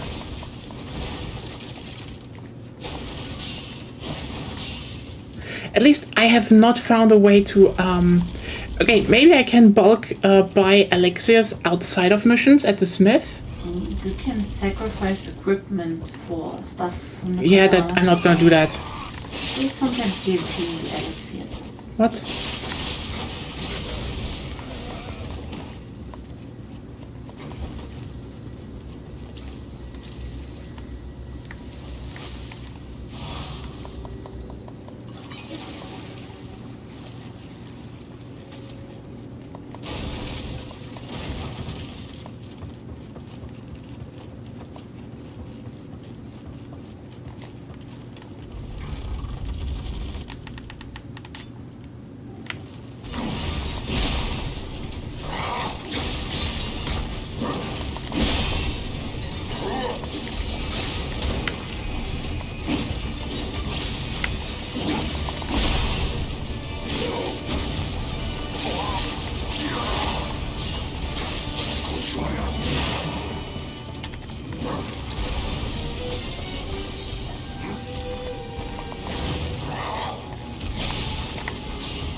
There we go. Oh my god, that was actually a perfect run.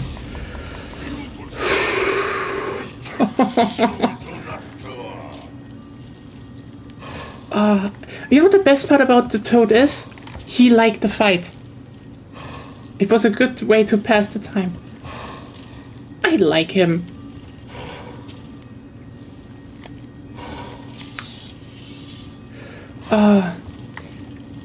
Grandpa Toad is just a mood, and like when you're like, wait, is that just because you like Naruto? No, it's just a fact. Naruto just did good facts.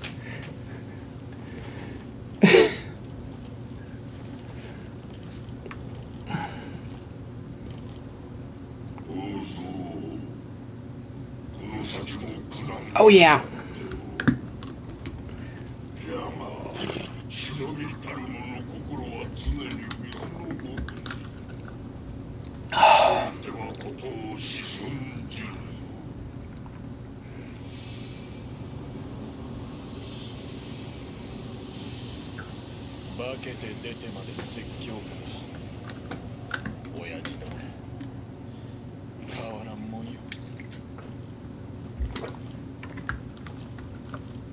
Yep.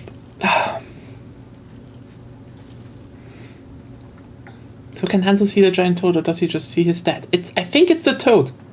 I think he actually sees the toad. I don't know.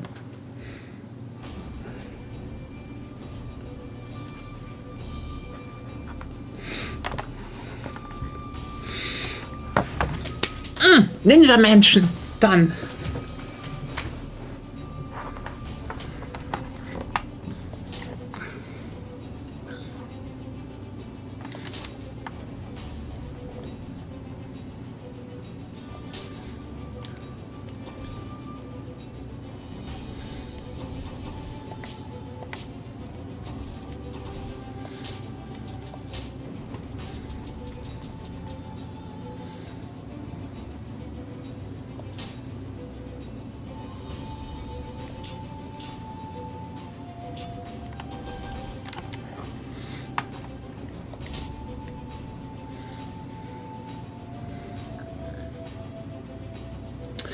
Oh right.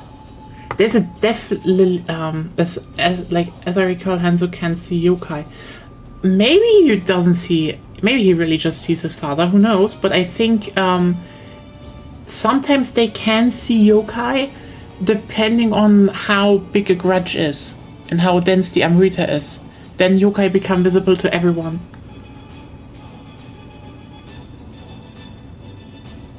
God. Right, the Death Lilies mission. That's gonna be a good one next time.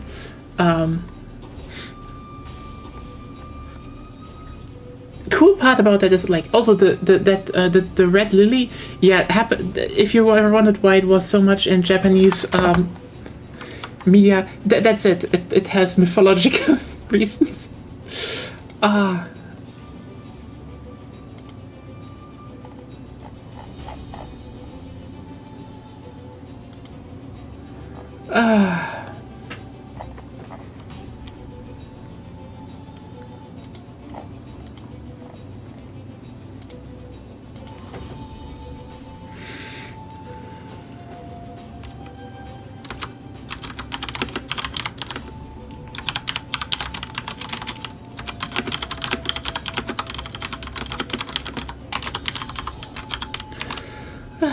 But yeah, I do agree with. I do agree with Agonia to yeah, it represents death. Yep. You know, that's the that's just, you know, the two sides of lilies. You have you know, you have lesbianism and death. You have two versions of lesbianism. Remember, fellow girls, murder is foreplay. No,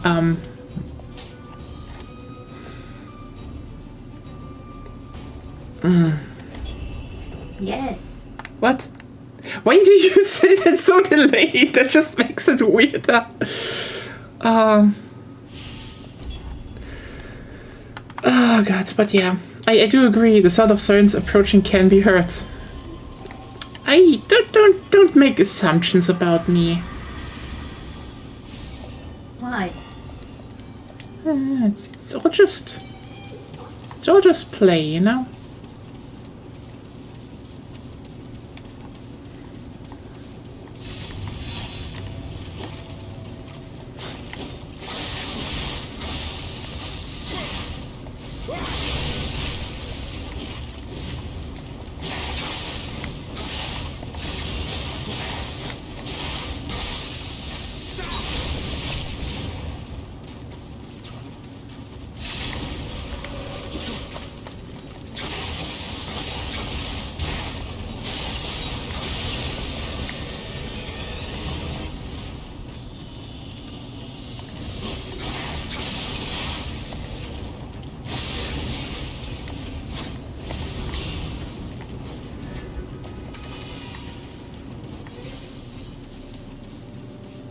Okay.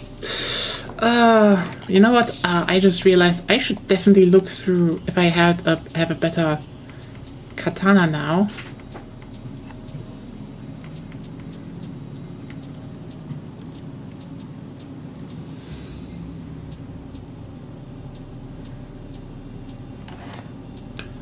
No, I don't. Wow. But I get so many dual katanas, like, stop it, game. I'm not switching.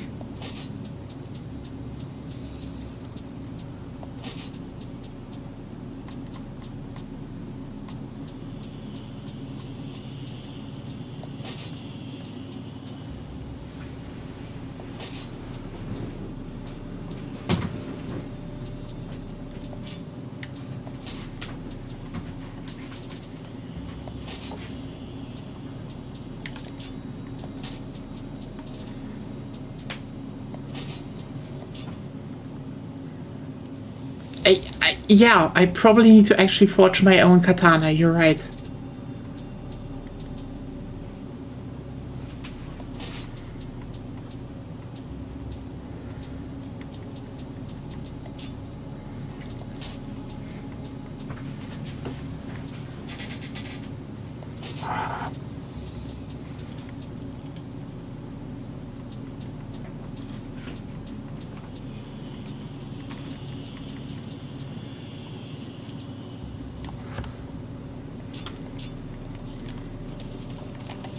I just realized I should... yeah, I have a few titles, a few points to spend again, so we'll do that after this mission. Yeah, I know, it's just like, why the fuck don't I get any katanas? Do I really have to forge my own now?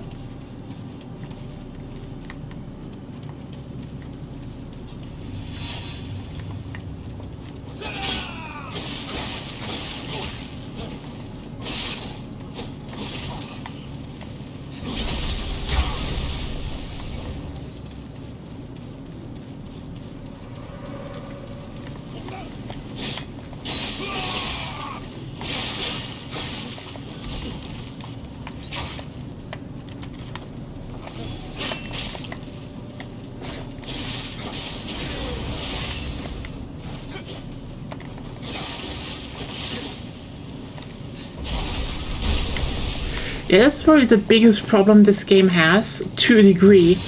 That when they introduced...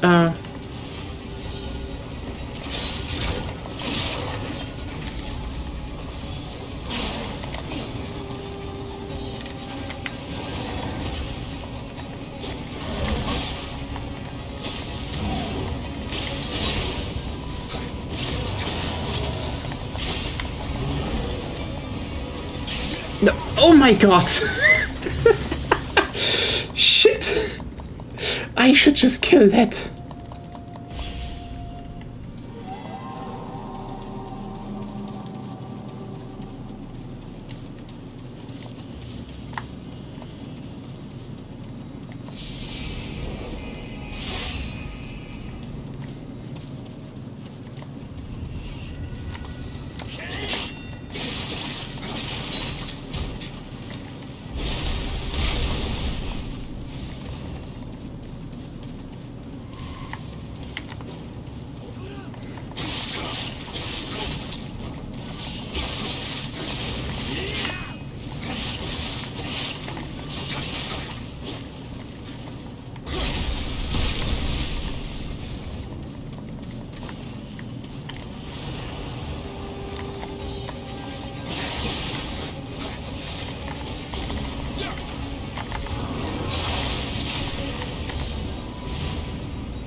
No,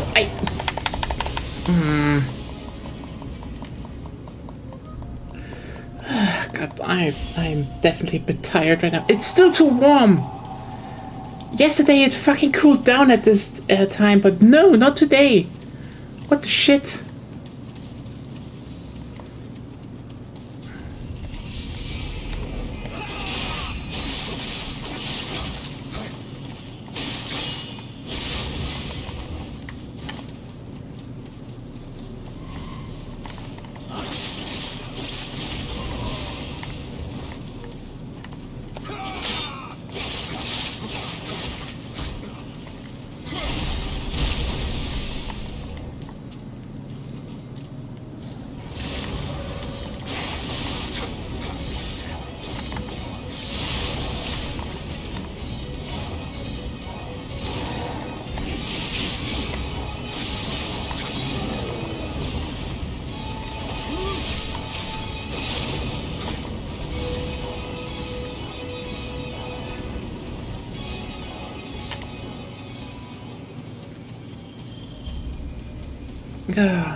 No.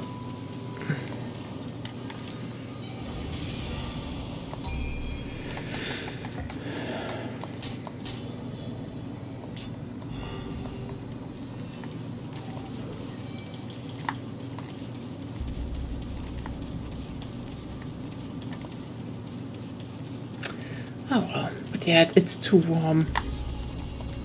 At least we caught up a little bit with our with the series that we had on pause due to Doctor House, and finally finished Andor season 2. Holy shit, Andor is still like the best Star Wars is.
What the Oh my god. Obviously it's 2 of these.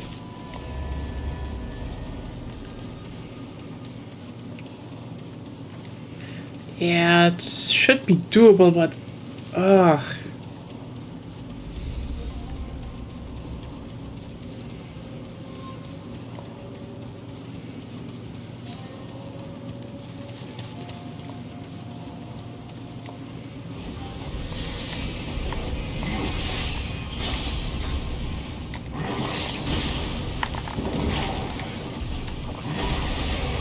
What the fuck?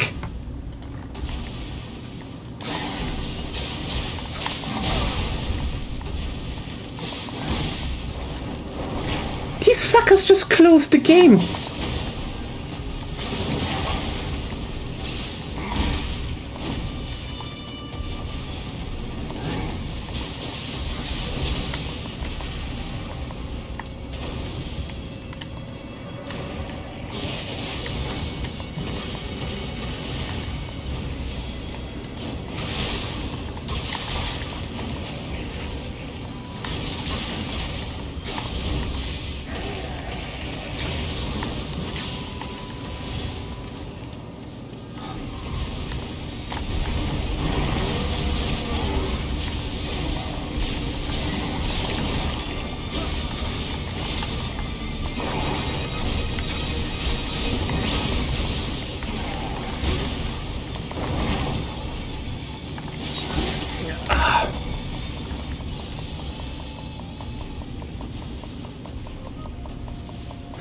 Like, what the fuck was that? My game closed itself.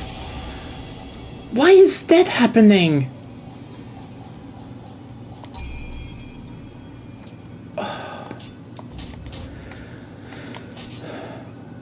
What in the insane bullshit? Sorry, I know I should not be angry, but that does make me angry because I was in a good rhythm and then the game's just, yeah, you know what? I just closed my, I just, minimized myself for a second. Or it was, Windows to say, no, I minimize your game for a second. Why would you do that?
There we go. Good. That was the last one. And that despite the game closing one time. Sorry. I know I'm very emotional right now and I know you don't like that. I don't like it if you're too loud. Is my voice right now as of now? Can you speak normally? I mean, is this a normal voice? Yes, you're not Good. screaming. Okay, I don't screaming that much actually. You screamed a lot this stream. Okay, was I really that loud? See? Okay, is that so loud? The end of your sentence? Yes.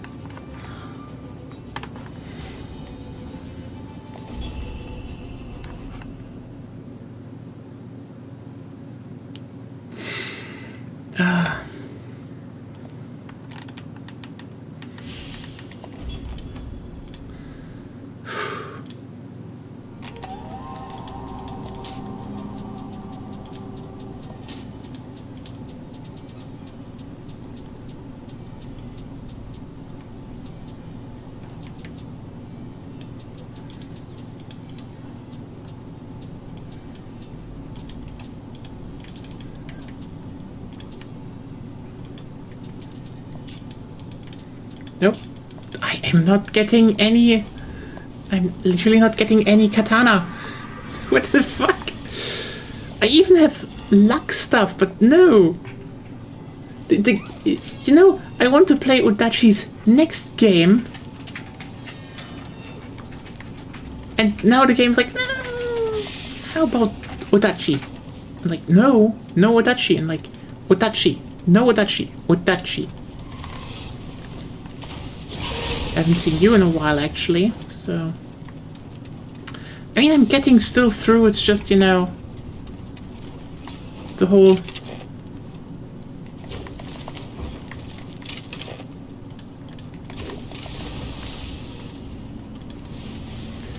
I'm missing a little bit of DPS.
Another one that is no duchy.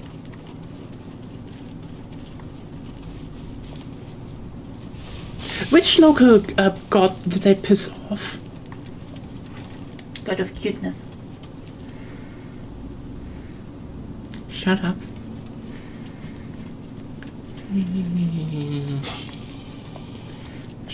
What should I do in your opinion? Should I just now accept that I'm cute and declare I am cute so I can get better drop chances again? Yes. Otherwise, many bad things will happen. You know, that's just superstition. That gods are not true. Right? If you don't, I will be mean to you. Shut up! No, Claire. It is illegal to keep posting that clip.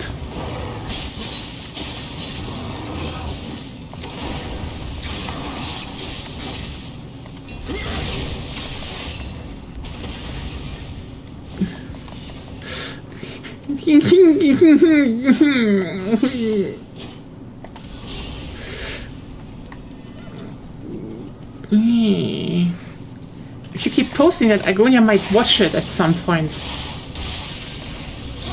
Sure. No, you should not watch it. I should watch it.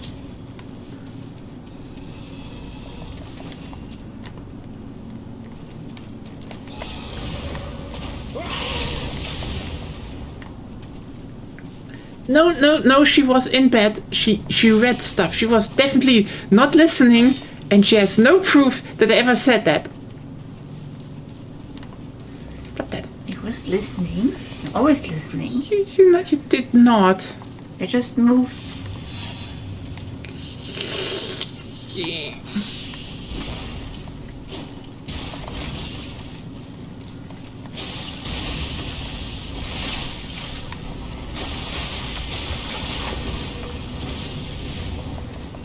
You all are very mean to me, you know that. Mm-mm. You are very mean to me. No. And you should stop that. No, you really think no is the answer? Yes, I think so. No isn't an answer. It is. No. See? Stop outwitting me.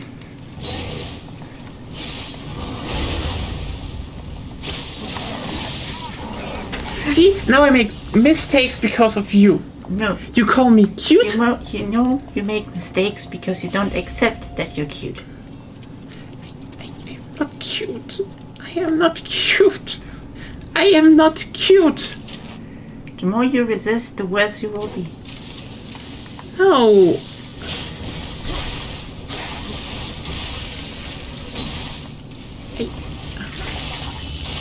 Chat.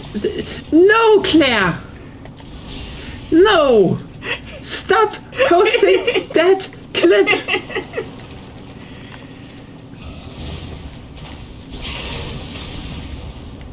It is illegal to post that clip. I did not admit to anything. It was a...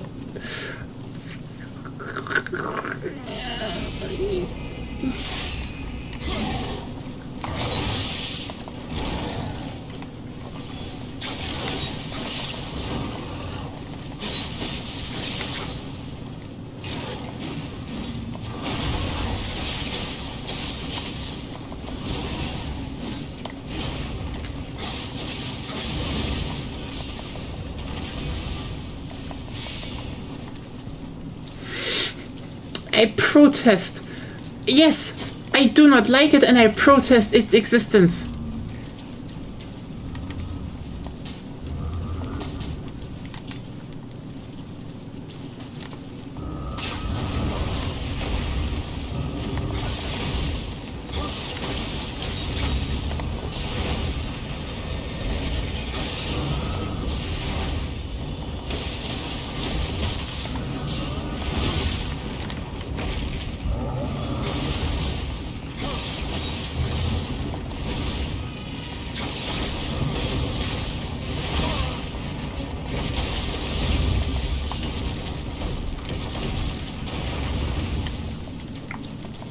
Do you really think it's 1080p? I don't have a good streaming setup, is what I'm saying.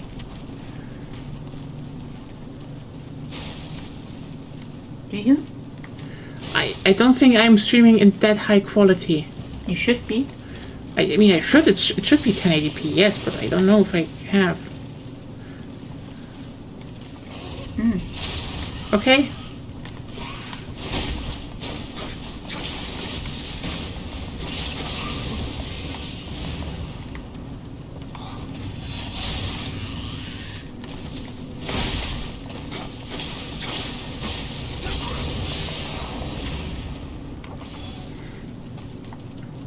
God damn it, why do you keep catching me in 1080p?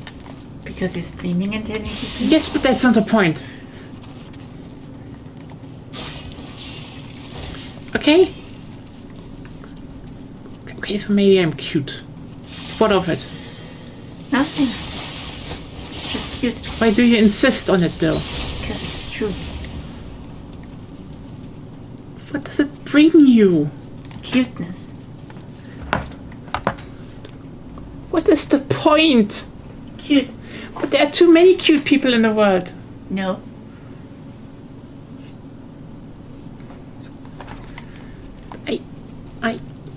I stop it. Also, since you're now sitting here and talking, I think Lahash needs to go. And do you go? Okay, but why cute? Because you're cute. What if I don't want to be cute? That means you're weak. Why does... What?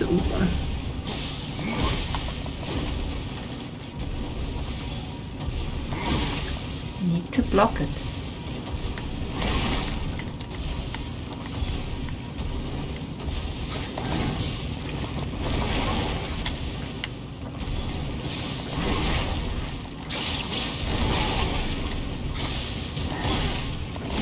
No, Why do you have medium armor if you don't block? Because I have medium armor to have a bit more resistance when I evade. Nah, seems stupid. No, I have a plan. And you also are very insistent on not being cute. Doesn't mean it's the correct way to behave. Didn't I just accept it? Yes, you did. Why do you keep saying that I'm not? Oh, I just wanted to reconfirm it.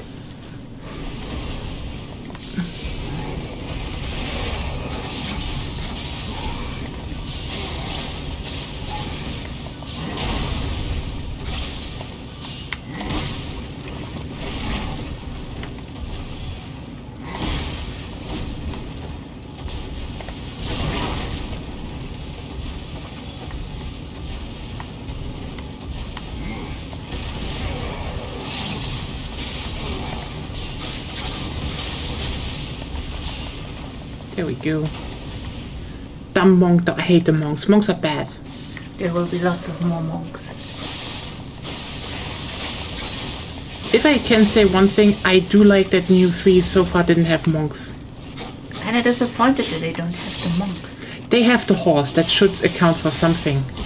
True, but the monks could be there and in greater number. Like 5 of them. Why are you doing this to me? Because I actually can play the game a bit. Shut up! I can also play the game. Well, you can at least play through it. What? You can at least play through it. Yeah, that means I can play the game. I'm probably even better than most people. Depends on the definition, but yeah. See? See? So it's a matter of perspective. Yes? Good. Then we agree.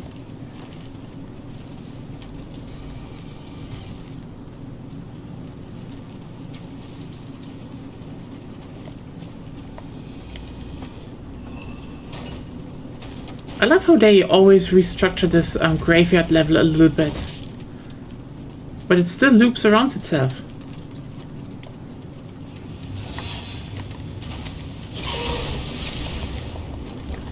Okay.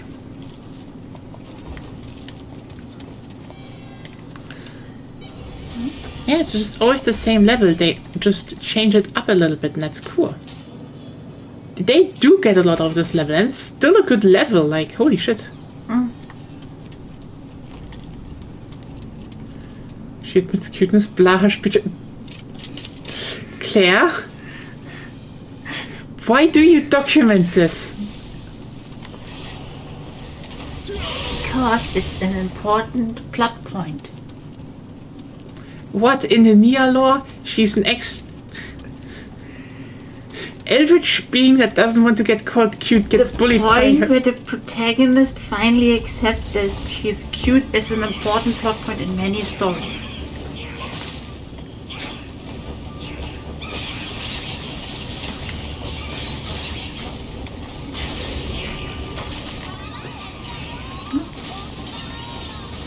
You have a problem.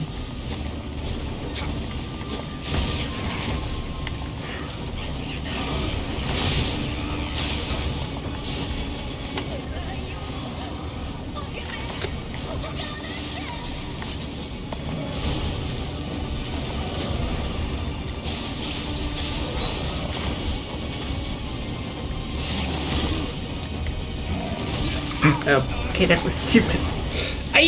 I genuinely thought I was far enough away. I have a clip, but I'm not afraid to use it. Be more afraid. Afraid to miss the important moments.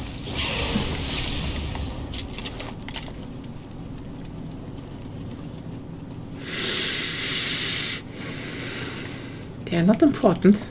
They're very important. I waited years for this.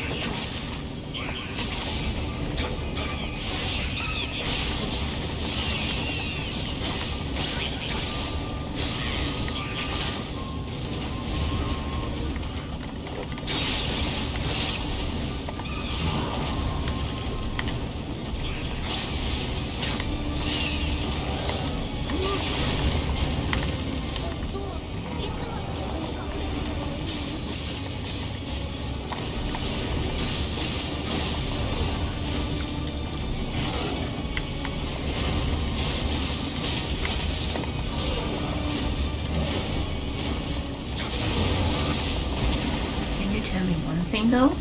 What? What can I tell you? Sometimes you have like really big openings, but you're not switching to the high stance.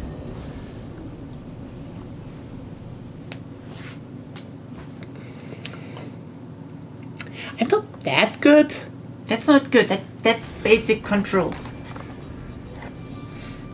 I need to check if I actually found this. So, yeah. Ugh.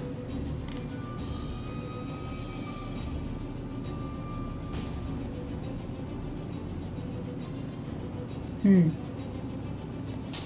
think way down on Ya's YouTube channel there's a fight I recorded against the frog. Yes, you actually have one from the alphas. No, not alpha, from the base game. I do know you have the alpha fight against the Nioh. Yeah. So, yeah. So we have a bit of alpha footage still from Nioh. Yeah, you just have to scroll way down. Yeah, at the bottom of my video feed there is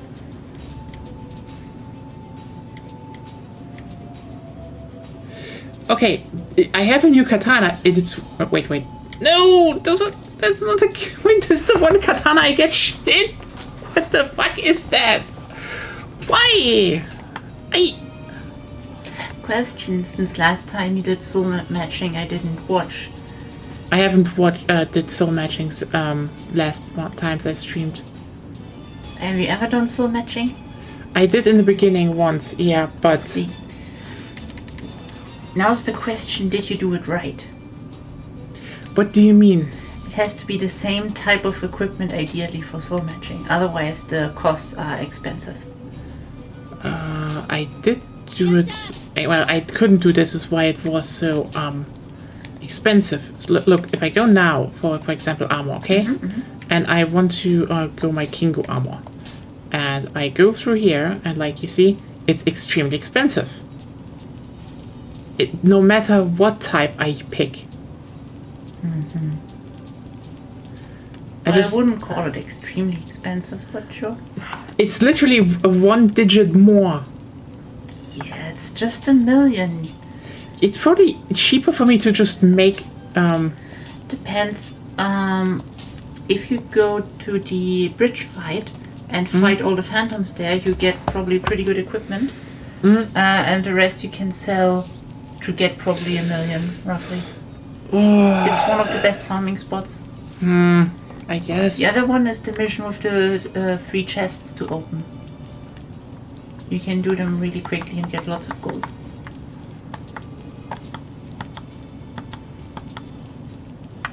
Wait, why is so? That's the katana symbol, but that's the Odachi. No, it's not your Dachi symbol. Why is it down? That's your Dachi symbol.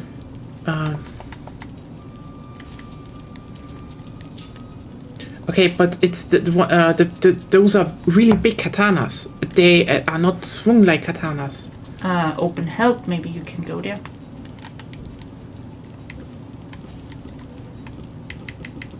Not up, down, left, right. I did. So, maybe it's just a big katana. There's still katana. Okay, so yeah. They're under the katana, or like normal sword. That means I do need to make probably. Okay, so this one 4414072. So this one would be probably the best katana I could make.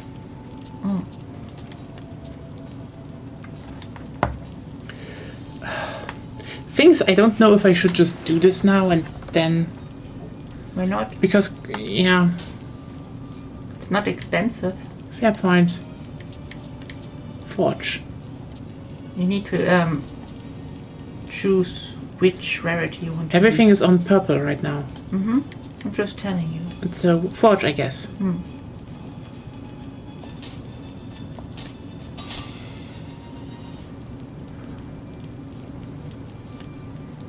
Life recovery by final blow. Close combat attack.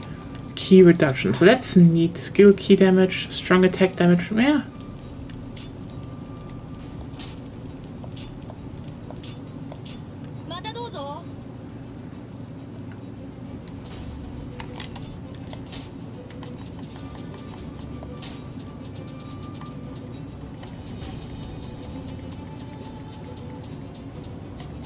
This one feels like they specifically put it in so that you can just make one for cheap.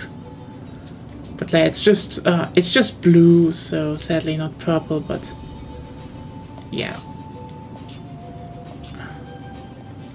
I think I will just disassemble the rest. You can also sell them. Yeah, I should maybe do that. Let me just look through this though.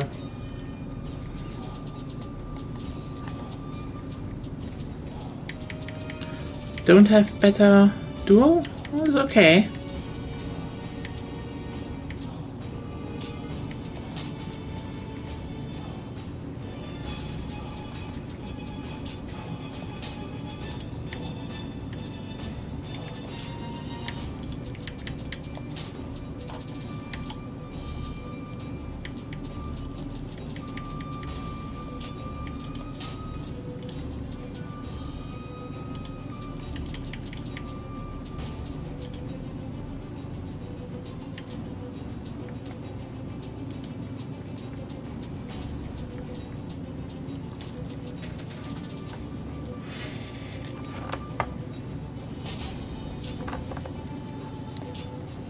I mean, when I sell it, I don't know if I make a lot of money from it. Well, if you just select everything... Look, it's not that much. Probably better to get the materials out and forge stuff when it's coming up again. Your choice, really. Yeah, I will definitely... Don't want to talk you into too much in your first playthrough. There we go. Lots of material, at least. Yeah, weapon... I can't reforge the armor I want because, like... Reforge? Yeah. Wait a second. What are you trying to do?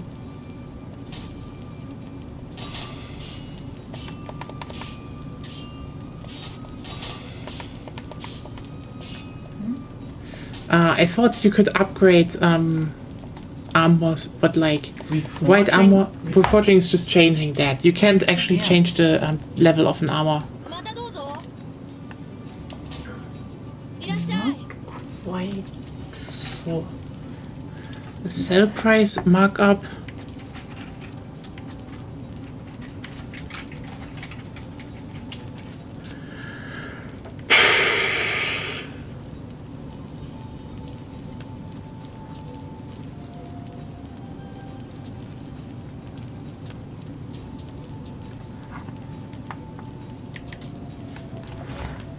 Yeah, I could unlock the barber menu. Haircut. Okay, you know what? Fuck it. I'm unlocking the barber menu.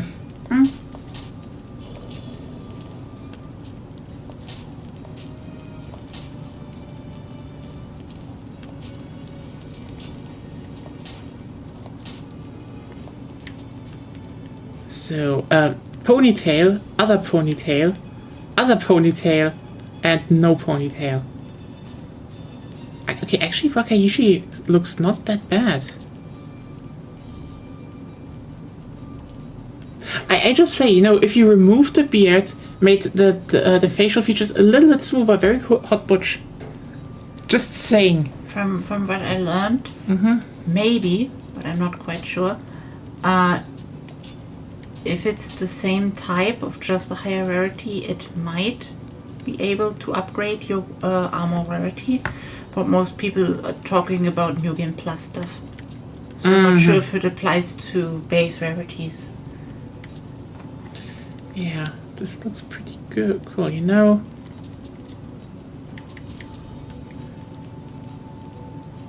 Actually... Now it's a Soul Calibur character.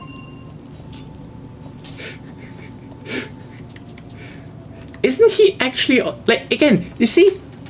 Just a little smoother features, very hot. Butch. Almost. He looks kinda like... how was the boomer dad called again? In Devil May Cry. Oh, Virgil. Yeah, he kinda looks like Virgil. Just a bit. A hint of Virgil. Fair point. Just a desperate need of a shave. That is not wrong. Okay, you know what? I just realized if Koei Tecmo would have been funny, they could have actually, you know, put some animators on, like, on April Fool's Day, upload like William getting a shave ASMR. And it's just like 30 minutes of Tomo shaving and making the hair. So this is what happens when you do that. That would genuinely be very funny to do.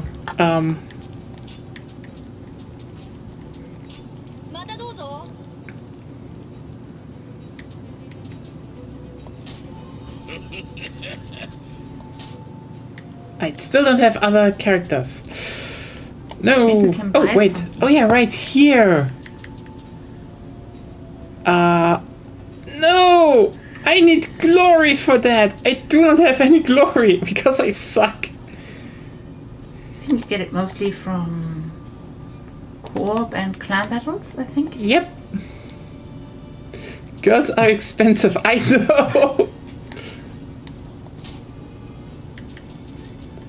Hey, clan battles that actually matter.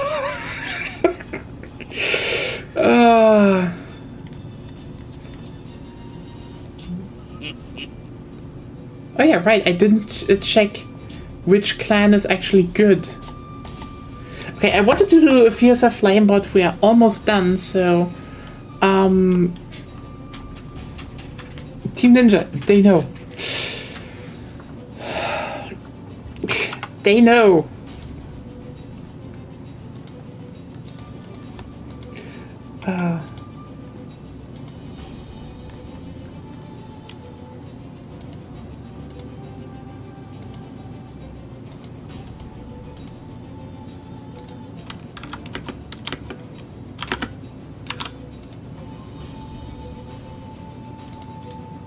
I guess, since you just started, Toyotomi should be good. Wait, Toyotomi? Let me just check. We can change later, but... I mean, I know, but still, for the beginning, Toyotomi is great. I'm still in the big... I'm returning from enemies... I'm also almost in the final parts, but yeah. But the early game is the first playthrough. You can, because you're late, I managed to...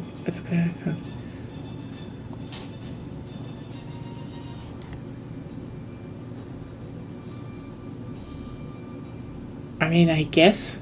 I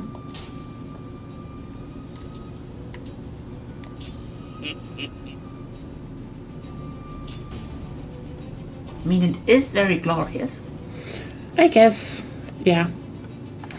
But yeah, that was Nioh for today. Hope you all had fun. We made some good progress. We killed the Ninja Toad, and Agonia even joined.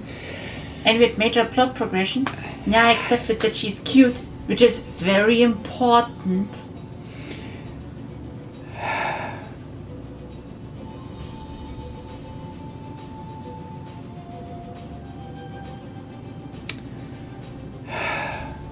I guess.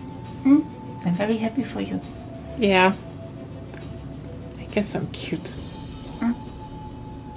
Bah. Everyone else gonna be fumbled as fuck when I'm gonna go in the next games. Yes, I'm just cute, Uwu. And you're like, when did that happen? Well, you should have watched Nioh on the 1st July. It's already... Oh my god, tomorrow is 1 month since my birthday. Oh, I hate being old. Why are you complaining? I'm older than you. What? Yeah, I know, but still, I hate the fact that I am also getting older. The march of time is... the march of time is a horrifying constant in this universe. True. So, yeah. Anyway, tomorrow, actually no Nioh. The march of time is merciless, yes. I do need to have a word with the march of time. But it's relentless for certain, yes. Yeah, I will have a story, but honestly, I will talk to the CEO of time. They need to stop that marching. Nah, sorry, Red Seraph. Tomorrow is gonna be Borderlands, and the fact that we haven't done this since like 3 weeks, which means I genuinely do not know anymore what we want to do. Like, I think a few missions we wanted to do. We were nearly done. Yes, like I think 2 or 3 missions we're missing from the General Nox DLC. The rest, and then we wanted to do Clomorex, but yeah, we maybe wanted to get a few more levels because Clomorex is hard if you want to do it normally. So yeah, we need to check. If not, you know what? We try Clomorex and maybe we just finish it then offline because, like, I'm gonna be honest with you. I think my enthusiasm for Borderlands has been a little bit diminished. I rather want to do System Shock 2, actually. I get you. We will do that next week. Yeah, still have to finish Borderlands. And then, yeah, September is Borderlands 4 time then. Maybe. I guess. Maybe. You can play Hot Emo Girl. We could also try Outward. Oh, yeah, true. But what magical goth girl? She has a magical panther as a big kitty. She can summon on their enemies. It's actually pretty cool. Huh. In Outward, you can sleep outdoors and freeze to death. Yes, yeah. And die of heat stroke because your bedroll is too close to the campfire. Yeah, Outward is great. It's really good. Maybe we will do that. Who knows? Yeah, I found if we manage to install the mod I found where we can share main story progress. Yeah, that would be the main thing we need to check. Then we can do that. Yeah, sounds good.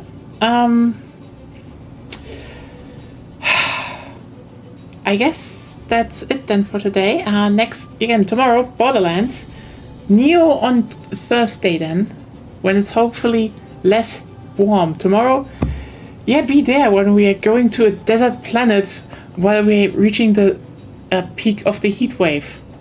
Which is hopefully the only heat wave that will hit us this summer. I hope so. I know it won't, but I want to be optimistic. Okay. So I'm like, yeah. There, you like cuteness. Are you happy?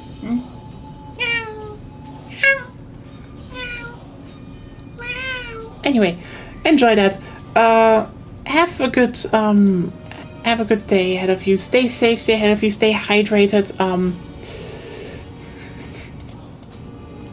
I just speak normal cat. Why is that cute? It's just cat. Other tips are...